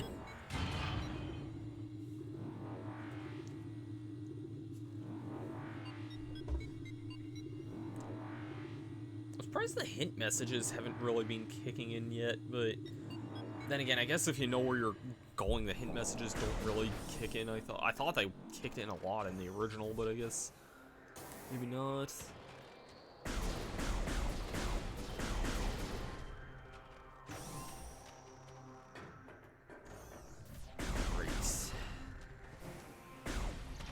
Alrighty, let's go save and yeah. And Phendrana Drifts really does have, like, one of the best songs in the game, and there's so much of this game's soundtrack is top tier. There are some battle themes in this game I do actually find kind of annoying, but, like, they're annoying in such a way that actually does kind of also make me a little anxious at the same time, so I don't know, it's... Anyways, we can head over this way now. I don't know about these guys, but... or these guys. We take damage. And I will point out, yet again, another kind of elusive enemy for 100%. Ice Parasite. You can see these guys a little bit later in the game, but these are another missable scan if you don't get them early enough. The ones in this room will disappear after the next item I'm about to get, which I'm on my way up to. But, there is another spot in a little bit where you can get them in kind of the other main part of Phendrana Drifts. But, yeah, other than that, it is very much a missable scan otherwise.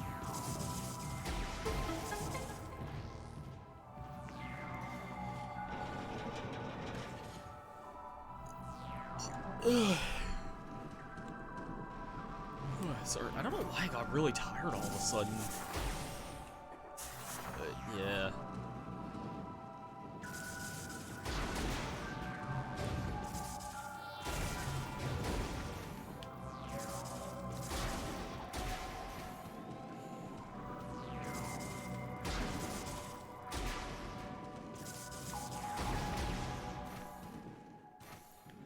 How did I not blow up the bottom half of this here? And I'll break this open.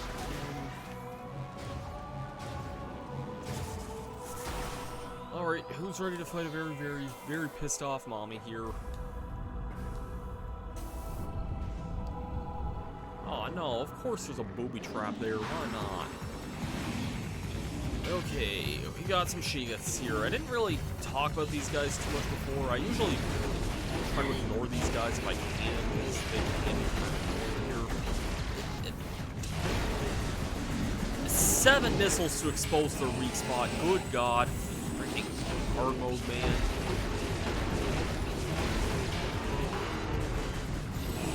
glad I have the missiles to spare for this. 'Cause,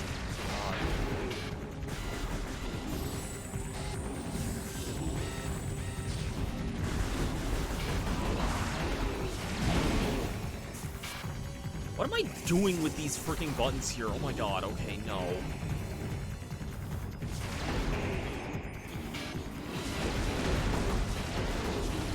If you tap the, like, shooting power beam button as well as the missile, you can kind of trick the game into firing missiles faster, which is actually a very important thing for this thing.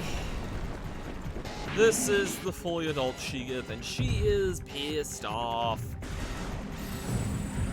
I will say this is a great, like, model redesign here. Can you not, like, bum rush me to a wall here? I kind of hate fighting these things, and, like, you can fight these as normal enemies later. I don't recommend it, but, like, yeah, the idea is that you want to wait until she's, like, breathless, and then that usually drops, like, the energy shield that she has. Otherwise, I think the only other way you can damage this thing is with bombs. I like spamming missiles just to keep it safe here.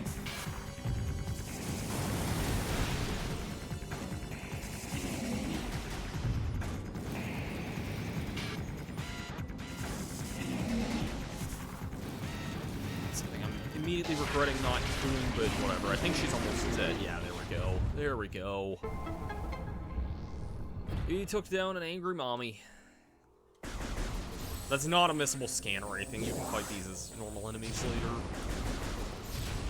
And honestly, the not too distant future either, which is kind of a scary thing. Thankfully, all of these crates have these things here. There's a really weird glitch you can do off one of the crates in this, but I doubt it's possible in this version. I feel like it's something that's only possible in the original North American release that everyone speedruns with. It's an exploit called flickerballing, which I don't even know how I would describe it, but anyway, now we have the wave beam, which is actually really sick in this game, because anytime you get a new weapon, they are definitely very fun to mess around with. And plus, this can also open up purple doors, which is very, very, very nice.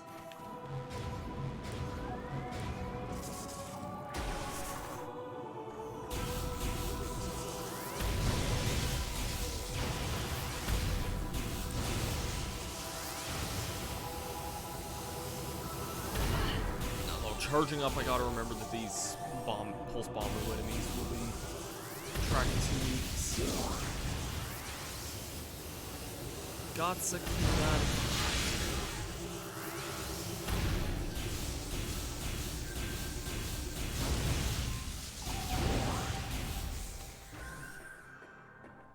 Anyways, yeah, now we have other Shigeths in this room here. The baby kind, anyway, but where's the door here? Oh, it's up here.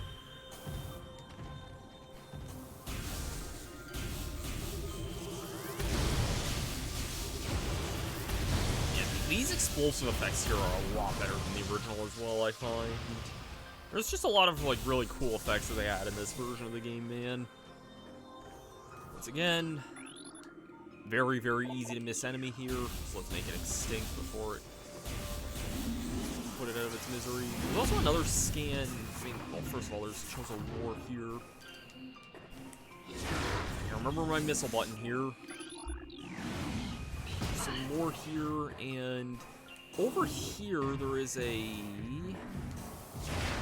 stalactite here.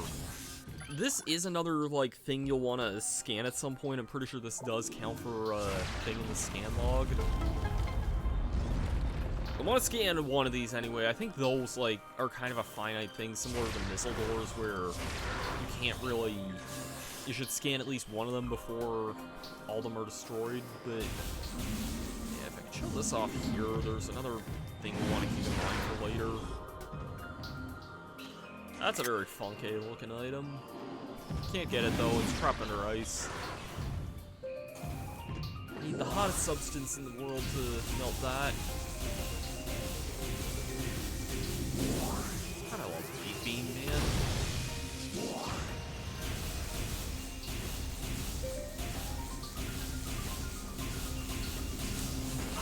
And you know what I don't really love is the next part of the game that we're about to come up to.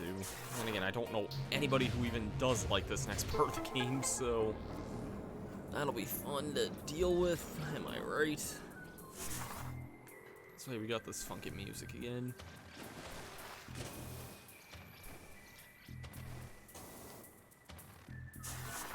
I kind of forget what trick you would use to get through this room if you don't have some of these certain items. Although I think in 1% they don't really bother with this area for, like, any time. Like, I think it's actually faster to, in some ways, to not bother with this part of the game, because I know in low percent, the only reason you have to go to this next area is for one artifact way later on. Other than that, there's next to nothing you get out of this area that you actually need. Like, every major item in this next part is actually technically optional in some senses. Not, like, intended optional, but speaking of optional things that are really nice, screw the morph ball in this game, man. That's an Oofers moment there.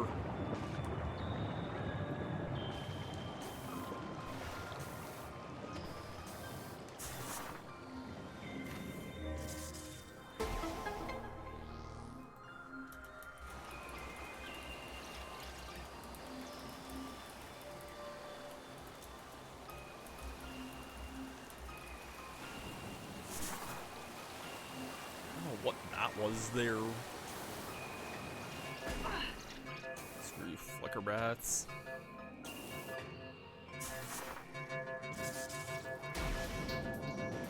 Here we go. Energy tank, you're gonna want this. There's a lot of fighting in the next area coming up. You're gonna want all the health you can get.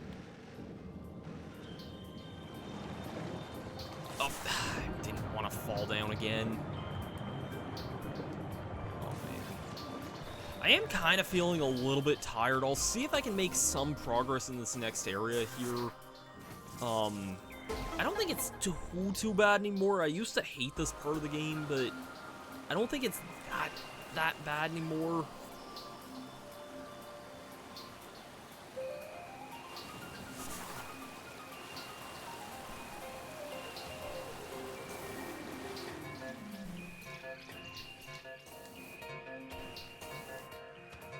First things first. Is in fact let's not morph off the side of the stage here. Can we please not? Save room here, which I very much want. Whew. I think I'm gonna turn my. For some reason, I've had my heater on in here. I have a little like space heater that I've had for the last little while that got as a Christmas gift, and it was really useful there. Was it last weekend, I think, when it was really cold? I think it was last weekend, if not the weekend before. Anyways, yeah, this area here, this scan indicates presence of a power conduit, and this door has no power, so we need something that can destroy Cordite, and yeah, we don't have a way of or actually, we do have a way of energizing, but can't see the thing we need to energize, so we gotta head this way. And this part of the game kind of sucks, I'm gonna be real. We have a turret here that I'm just gonna get rid of. And getting rid of this turret also aggroes this guy. Here's the funny thing I find hilarious about this area here. This is a Shadow Pirate. Shadow Pirates don't have guns. I don't know why. I don't know why they do this, but they throw a Shadow Pirate in this doorway here. It's funny just because he'll be aggroing you, but he can't do anything if you're outside. And And he's very easy to take down as a result of that. I don't know why, I find that really funny, but don't get used to that. We have a lot of fights coming up here. For starters, there's also a turret over this way here.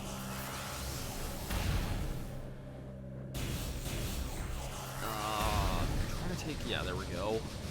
I'd recommend taking care of this thing from a distance before stepping in here, because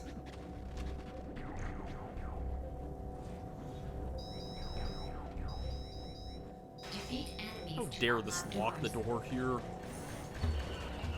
And every pirate in the goddamn facility knows we're here. Yep, we got ourselves a lot of fighting coming up here. We have space pirates.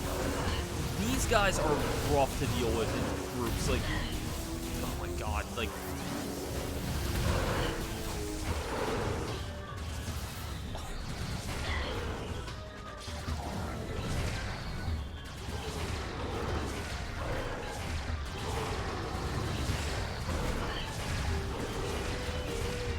these guys have a lot more health than I remember them having here. Okay, just one by themselves isn't so bad. Wave Beam is actually a pretty great weapon for these things because, oh, okay then. You can stun lock pirates with a Wave Beam, which is really, really helpful. Here's a map room for Phendrana. I think the only area that doesn't have a map room, I think, is Magmore Caverns. If it does have one, I don't know where it's at, but yeah.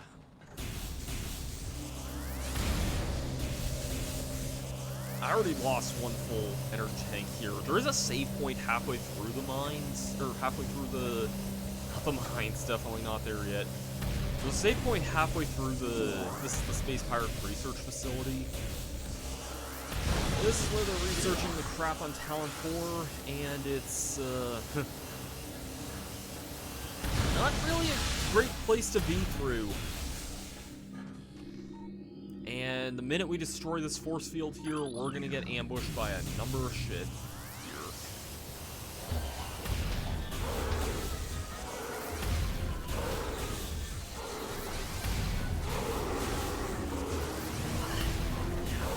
Feeling the effects of hard mode. Thing is, I used to play this game in like hard and hyper mode difficulties all the time when I was younger, so like I'm used to enemies taking this long to kill.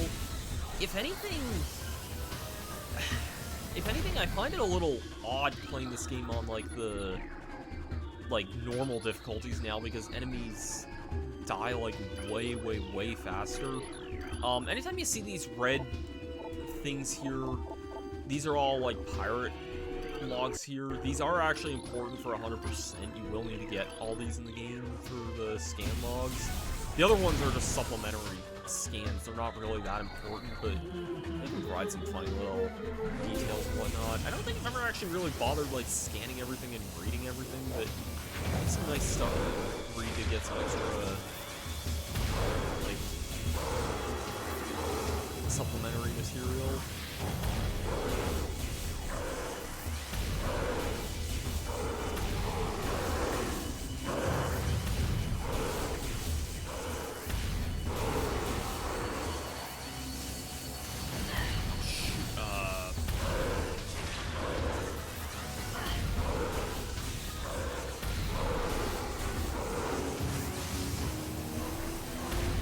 One nice thing about the Wave Beam is that it actually, not really so much with this setup. If you were using the Wii setup or had like lock-on frame on, you could shoot the Wave Beam from around corners and it homes in on enemies, so it's actually really, really useful in that regard.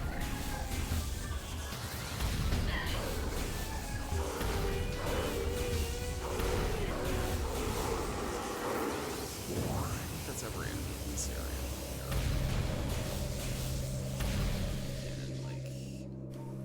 Keep an eye out on more pirate logs and stuff here. There is actually a thing in this here. This is Cordite. Again, remember what we got to do with Cordite later. It's important for an item. And this is a room with 3 turrets in it. I remember dying to this room in my old Let's Play. That was not very fun. And I think that recording was later scrapped anyway, so... yeah.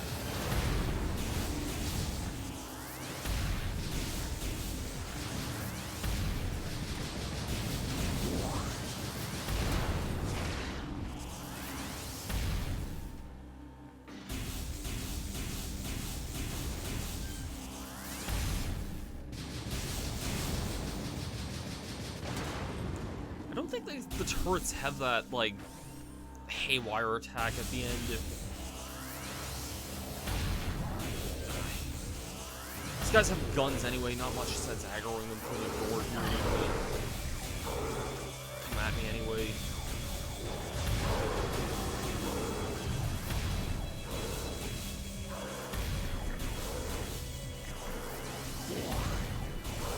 I'm just thinking, there's a really cool, shirt I saw on Yeti today that's Alucard from like Symphony of the Night. And yeah, 2 more guys here. Again, you really just gotta take things slowly here.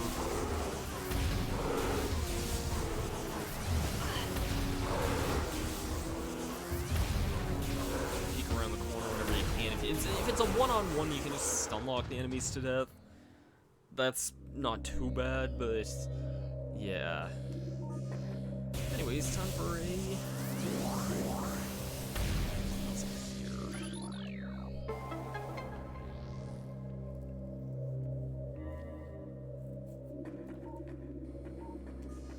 got some more bomb slots here.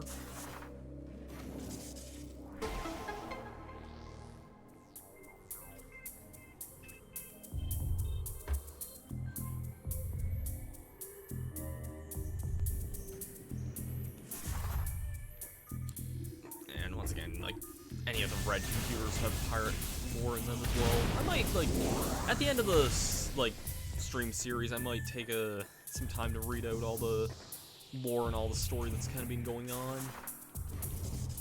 I think reading the lore might be a little interesting.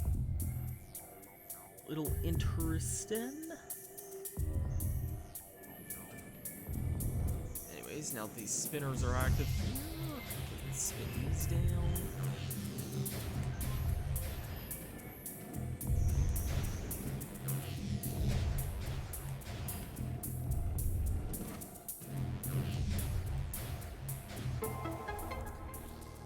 There we go.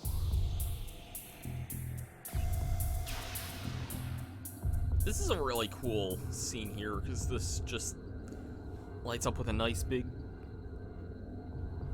planetarium projection here. And some of these planets are actually kind of important for research as well. One on Talon 4, there's one on planet Zebes. These 2 are actually important to scan for your research. The others, I think, are kind of supplementary ones. Hormine 2. Yeah, those ones are just kind of there. I don't think they've really ever been explored in any Metroid game before, but yeah. And also, I think in Randomizer, it's possible to screw yourself over and not be able to get these things, which is kind of annoying in certain ways. Like, if you kind of go through to... First things first, man. Actually, I'll get the item here first, because this is actually a really great item in itself. God, I'm definitely at that tired point here. Like, I know some people might say if I'm too tired, I should kind of stop the stream early, but I don't know. I don't feel like this is really where I want to stop, you know? I feel like I do have the energy that I can keep going here, but yeah, I definitely am feeling a weird degree of tiredness here. It's not as bad as that one Final Fantasy VII stream, one of the earlier ones where I died to the chicken enemy there. Anyways, we get the super missile. Powerful attack that uses 5 missiles, hold the power beam, press and hold the charge, and then press R to fire. This is such a godsend item. I love the super missiles in this game. Like, I undermined them so much when I first played Prime 1, but they are so good. They are so good.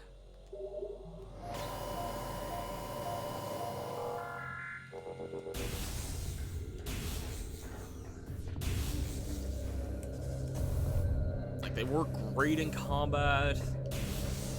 Especially, like, considering it's not too hard to pass a lot of missiles in this game. I press the right buttons here, dang it.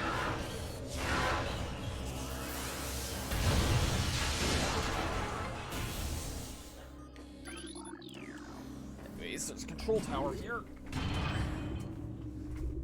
There is an exploit you can do in the control tower, and I saw a clip that it is possible to do this on the trilogy, but I'm not good at doing this, so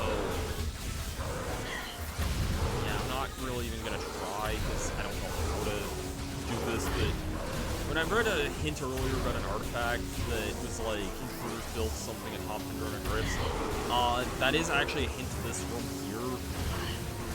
There is actually an artifact in this room. Normally you can't get it yet though until you have a certain item from way later in the game though, so that's kind of on the annoying side. It's also annoying here, these guys, flying pirates. These guys are a pain in the ass. There's way too many in this room here.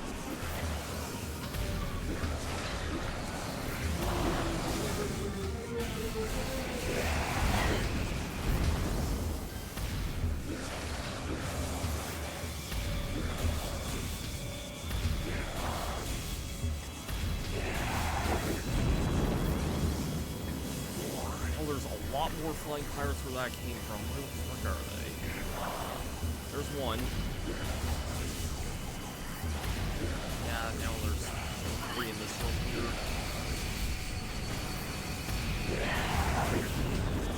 Thankfully, the wave beam does kind of mitigate an issue with these guys where they are annoying when they move around and are hard to hit, but wave beam does have good properties, and that's easily, I think, the best thing about that. Also, I remember, this is kind of an odd point to bring this up here, but every time I ever played the game, whether it was GameCube or Wii, I actually usually crank the brightness settings up a lot whenever I played Prime. And whether or not that's usually, like, the intent or not, I often found that the game looked a lot better when doing that. And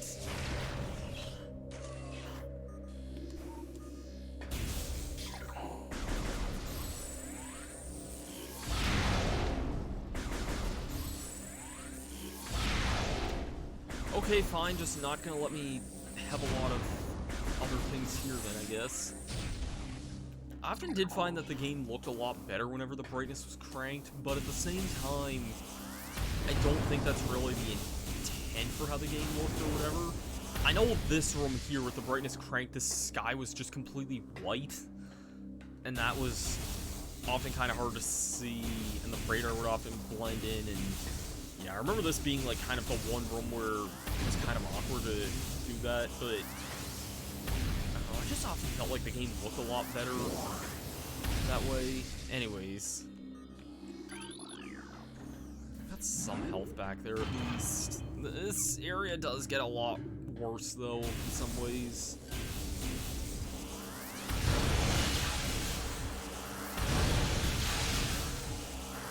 Actually, honestly, I think that flying pirates are probably the worst of it. Hey, check it out! They're researching a Metroid.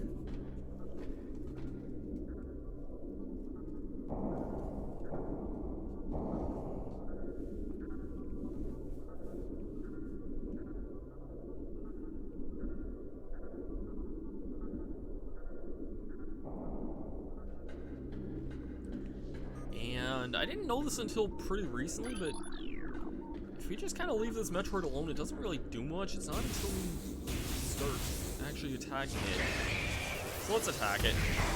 And get kind of the first instance of what I'll actually call annoying mini-boss music.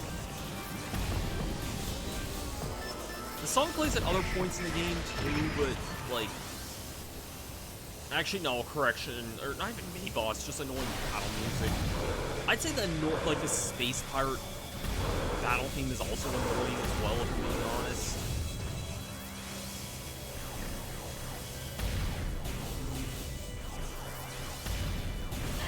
it's like, it's annoying in a way that's like, yeah, the song itself isn't good, but it does elicit a certain mood within me, though.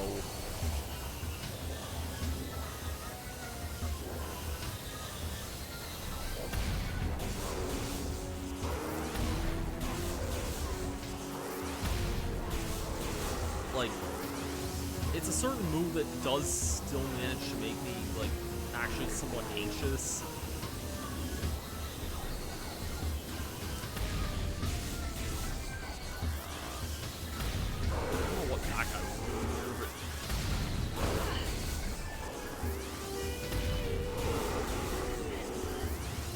So, I gotta keep remembering on dual analog I can use the triggers to shoot. And that sounds so stupid because it's the whole point of dual analog.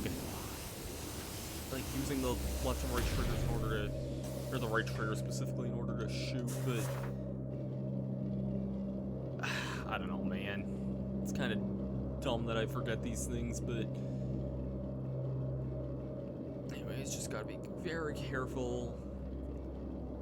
And down and across, and there's a piece of we can grab here. Pretty nice. And there is a energy tank here. I'm actually gonna hold off on that for a little bit, believe it or not. There's a reason why, that I think will make sense in a little bit, but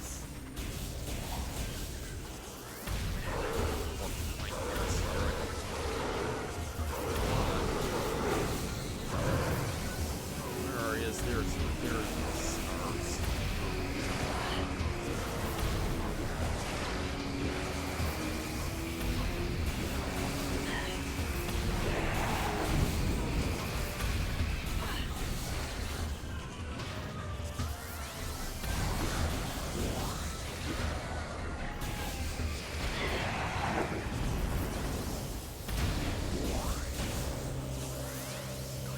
So many missiles here, that's the funny thing. Like, I should be using super missiles more than I am. I'm just being a little careful because there is a turret here. I do need to scan some of these computers here, though. Because, yeah, I can shut that off. I have to scan a few of these here. Maybe things that I see here.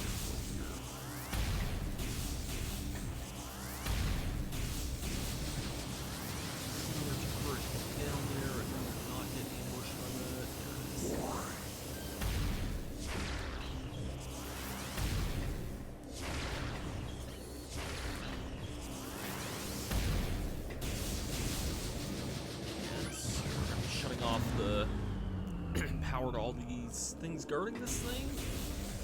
And, oh right, this is actually a complaint I have with this version of the game, believe it or not. This thing here, this might be kind of perhaps my least favorite change to this. That was also, oh, there we go. What?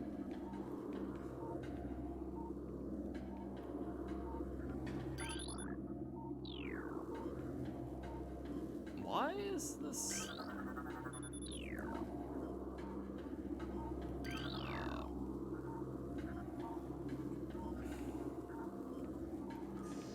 I thought that was it for that.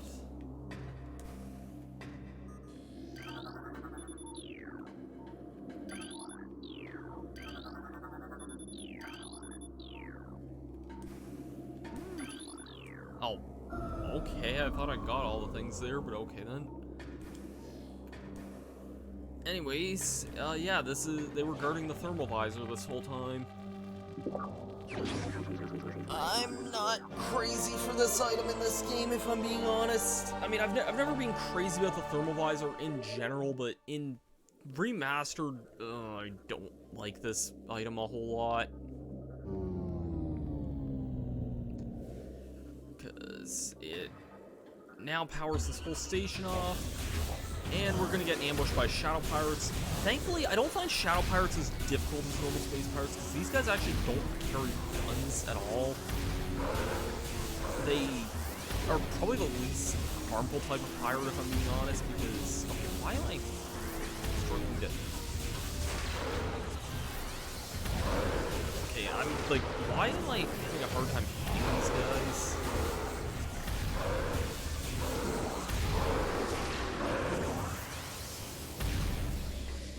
Now then, the difficulty is that now there's gonna be Metroids on the loose, which are every ounce of fun, except I'm not gonna bother with a lot of the fights here. You can to be safe, but I'm gonna just ignore as many fights as I can here. This part of the game always was never really my cup of tea. These fights you can't really ignore, though. Please die. Please die. Yeah, those are sentry drones there. Oh, the Ultra Energies! 2 freaking Ultra Energies! The reason I was holding off on getting the one, like... Oh yeah, and this is why you have to have the freaking combat... the thermal visor, because it's pitch black to see. Let me get... Is this... Where is that here? No, it's not. Where is that energy tank at? Oh, it's over here.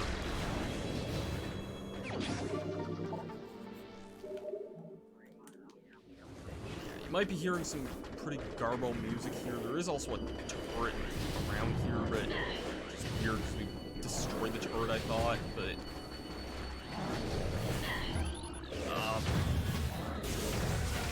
Oh my god, freaking... Oh my god, no. Oh my, this was bad. This was a mistake. And I just got that energy tank too. I was like, the reason I didn't grab the energy tank was to heal before, or to have a resource to heal in there.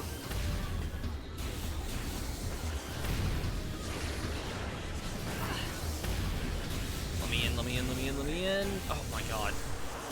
Okay. Again, the one very, very fortunate thing is that there is a save point halfway through this place. That makes this so much more manageable. So much more manageable. God, I love the effect of the wave beam in this game, man. That, like, crazy light show effect there. And then, thankfully, you don't need to worry about anything in here. I'm just making a beeline for this.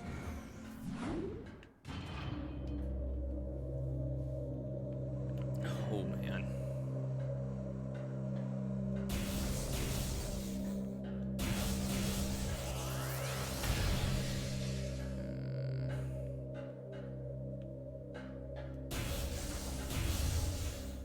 Helps, I guess, having a map as well. There are going to be more shadow pirates in here, but... Oh, or normal pirates also. Okay, then. Thank God for a save point, man.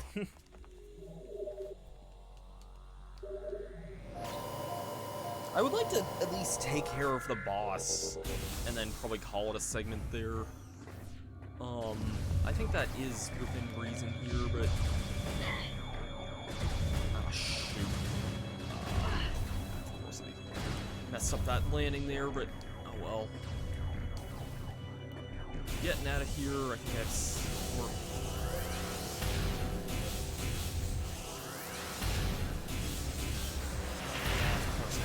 Guys, you have to fight these guys a lot, and like if you try to run, like these guys actually do seal the doors behind you. These sentry drones here. How are you both still alive? God, how are you still? There we go. I was like, how the hell did they live all of that? Okay, there's a missile in this one here, actually. Yeah, missile right there. I'm gonna beeline my way out of the rest of this area here. It's a bit risky, but I think it's perhaps probably the best idea. I'd rather not spend any more time in here than I need to. And I think we're actually in the clear for now, and probably out of the clear of needing to use thermal visor, actually. Yeah, this area is nice and bright here. getting out of here, getting away. And with that, we are in fact through. Whew. And thank God no flying pirates. I know eventually flying pirates do show up here, but not right now. I am gonna be right back yet again really, really fast, though. I just need to go to the bathroom yet again. But, yeah, don't go away too soon, because we got boss time.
Alright, we are back, and who is ready for a boss? I don't know about you, but I think I am ready for a boss, so let's go ahead and get things going here. If I didn't mention it, Cordite equates to super missiles. Yeah, we can use a super missile to just break that open there. And this would show that this is a thermal visor thing here. I just don't like the blur effect they use on the, like, things that need thermal visor. Like, I don't know, there's like a weird blur that I don't really like in this game, and I can't really explain what about it is, but I just don't think it looks good. Then again, I was never, like, super crazy about the thermal visor in the old games to begin with, so... You up. Take some missiles. Probably gonna want a lot of missiles for this next thing.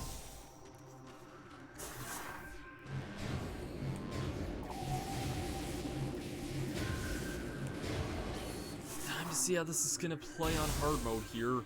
I will say this fight really is a lot better with dual analog, though. I will say that much.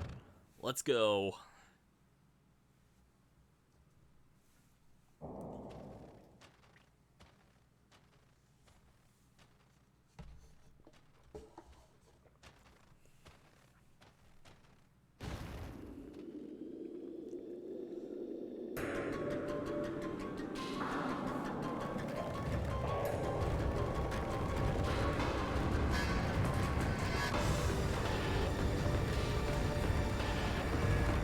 Look, it's Stone Cold.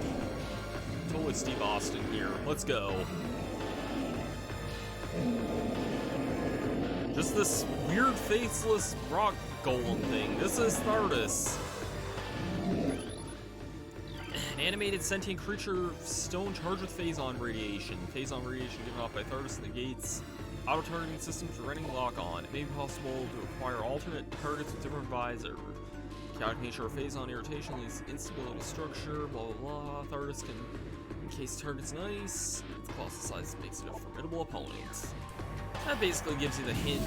You'll want to use your thermalizer here to see other targets on his body here. You can use your missiles to target these parts of it. I used to hate this fight as a kid, like when I first played this game, and especially in the GameCube version, this fight was just such a colossal pain in the ass when I first played it. But I feel like they based a lot of this fight around the challenge of the original game's tank controls. Dual analog, I think, makes this fight so much easier to deal with. Yeah, because eventually he'll do this rolling attack here. This was a lot harder to dodge with the old control scheme. It's hard to explain why it's a lot easier now. It feels like it is, and it's difficult to explain it, but yeah, on the Wii version I didn't have too much trouble either, but I remember I even did like some weird sequence breaking my first time playing hard mode. I tried to see how much of this I could do without fighting this guy, because you technically don't need the item this guy drops anytime soon. And I was able to get like an extra 2 energy tanks, I think, at least. And even then, this guy still gave me a lot of trouble.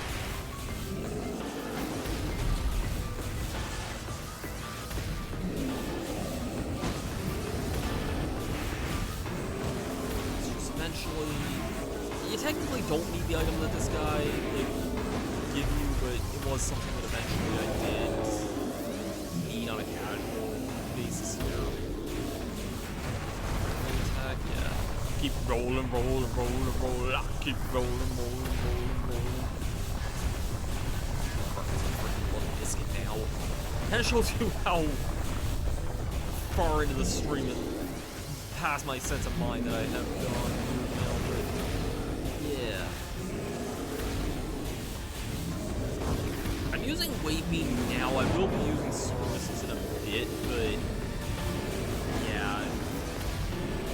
And want to know a fun fact about this? Like, after this point, it's going to be a very long time before we have an actual proper boss fight again, which is, I think, kind of one of the weirder points of Metroid Prime is that the bosses are kind of confirmed. There's only 6 bosses in the game.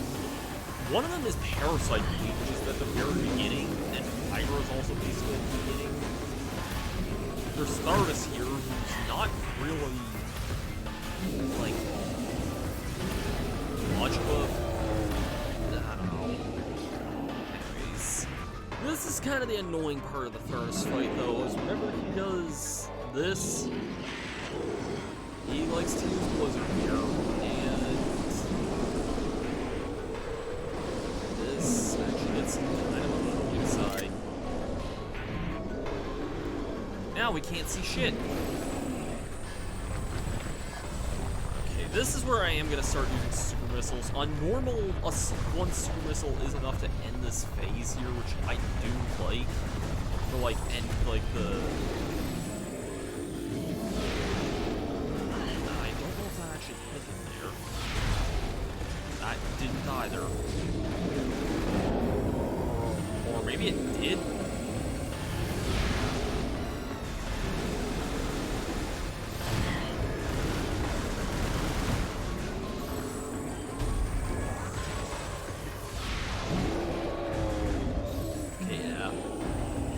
Whenever you destroy his thing in the thermal phase, you'll need to hit him. That's how to destroy it immediately because to a sizable chunk of damage there. This is what I like saving my missiles for, because I know that this is kind of a annoying part of the fight here. Yeah, you can't stay in your thermal visor for that.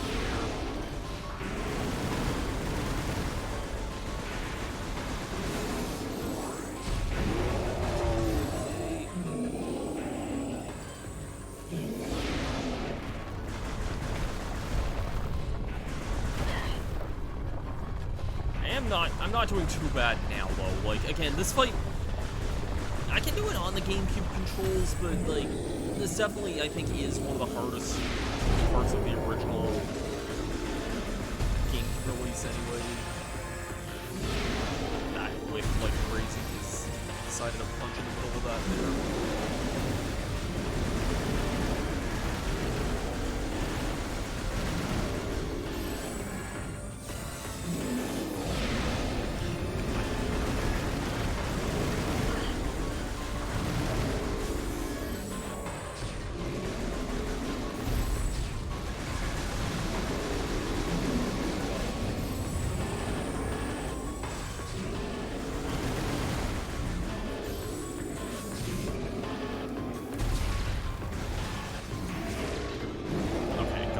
I think Blizzard's phase is over now. Yeah, okay, thank God. He kind of just does this. I never really understood this part of the fight much in the original. Like, I guess he must just kind of be corrupted with phase on a little bit, I guess, but it's still a little Blizzard blundery, but it's not, like, whiteout. You can't, like, not see him, I guess, so yeah, I don't know, it's always just been a really weird phase of the fight for me. I never really understood this much.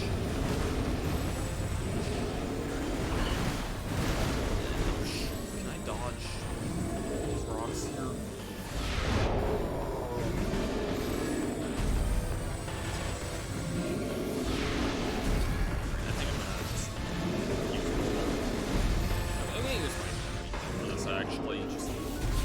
May not be as fast, but charge shots can definitely ease the pain here at this point. He doesn't have too much left to deal with here. Say that he decides to use the biscuit attack here. I've seen some weird glitches with this rolling attack where he got stuck in like a wall of them.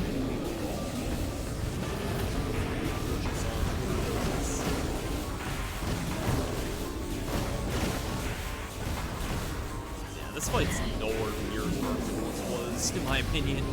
Either that or I've just gotten better at playing this game, you know. There we go. And time for a funny cutscene.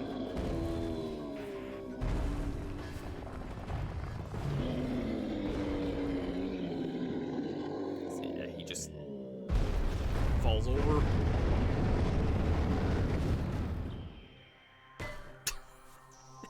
I don't know why, I laugh every time I see that rock blink off her head there. Blank. It's just such a random funny from this game. Anyways, now we can get the spider ball, which is pretty awesome.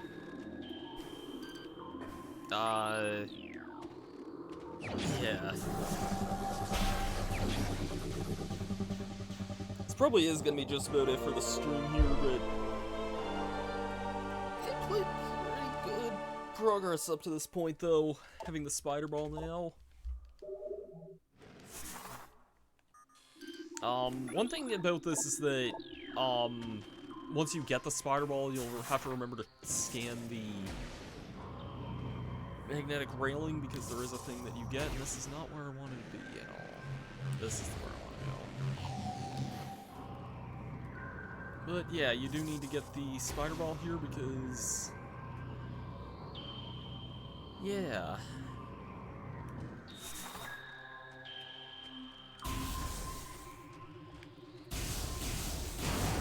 Reroll is just nice. We are actually kind of approaching a save room here very shortly, so there's an elevator here. This will take us back to Magmore Caverns in a new section of it, which is kind of nice. If you look on our map here, we'll see that that door up there is actually a white door. Can't do anything about that yet. I've only seen a couple of those so far, I think. There was one at the end of the Space Pirate base as well, which we're actually not too far off if you look at our map for. Hold on, where is that? Yeah, like this is, yeah, the research core there. You'll see there's a white door there. White door here. You may notice that there's probably some correlation there. We'll definitely be back in this area, most likely next time, I think.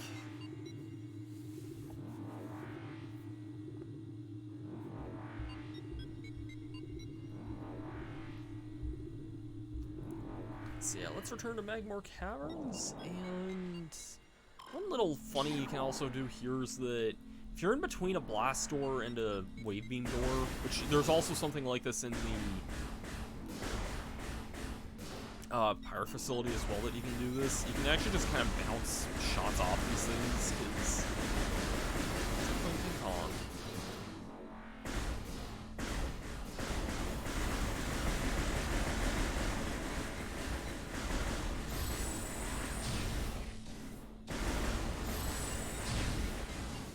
Yeah, I know, it's just kind of a little funny you can do. Anyways, this is in fact a save room, and gonna be the end of the stream here. I am kind of feeling a little tired, but that's not the game's fault. I just kind of wanted to play until the end of the Pyre facility so we can move on to greener pastures. Thanks everyone for tuning in tonight. We have a 37% of the items, and that's gonna go up a lot soon because we actually have another backtrack segment coming up next.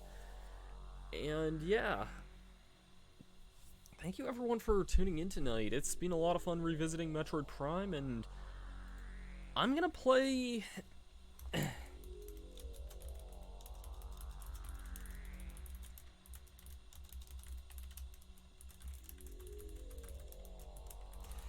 I'm gonna definitely play more of this probably sometime next week. I don't know what day yet, but like, this is definitely a game that I do really want to return to again sometime soon. Hopefully not another week. Who do we want to raid? Ooh, there's a lot of folks we can raid here.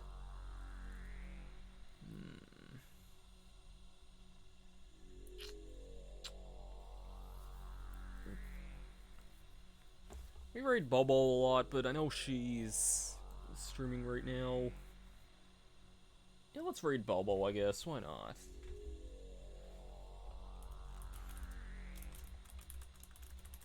Thanks everyone for kind of tuning in here. We will be back probably on either Monday or Tuesday with more Metroid Prime, hopefully. Thank you, and I'll see you guys later. Peace out.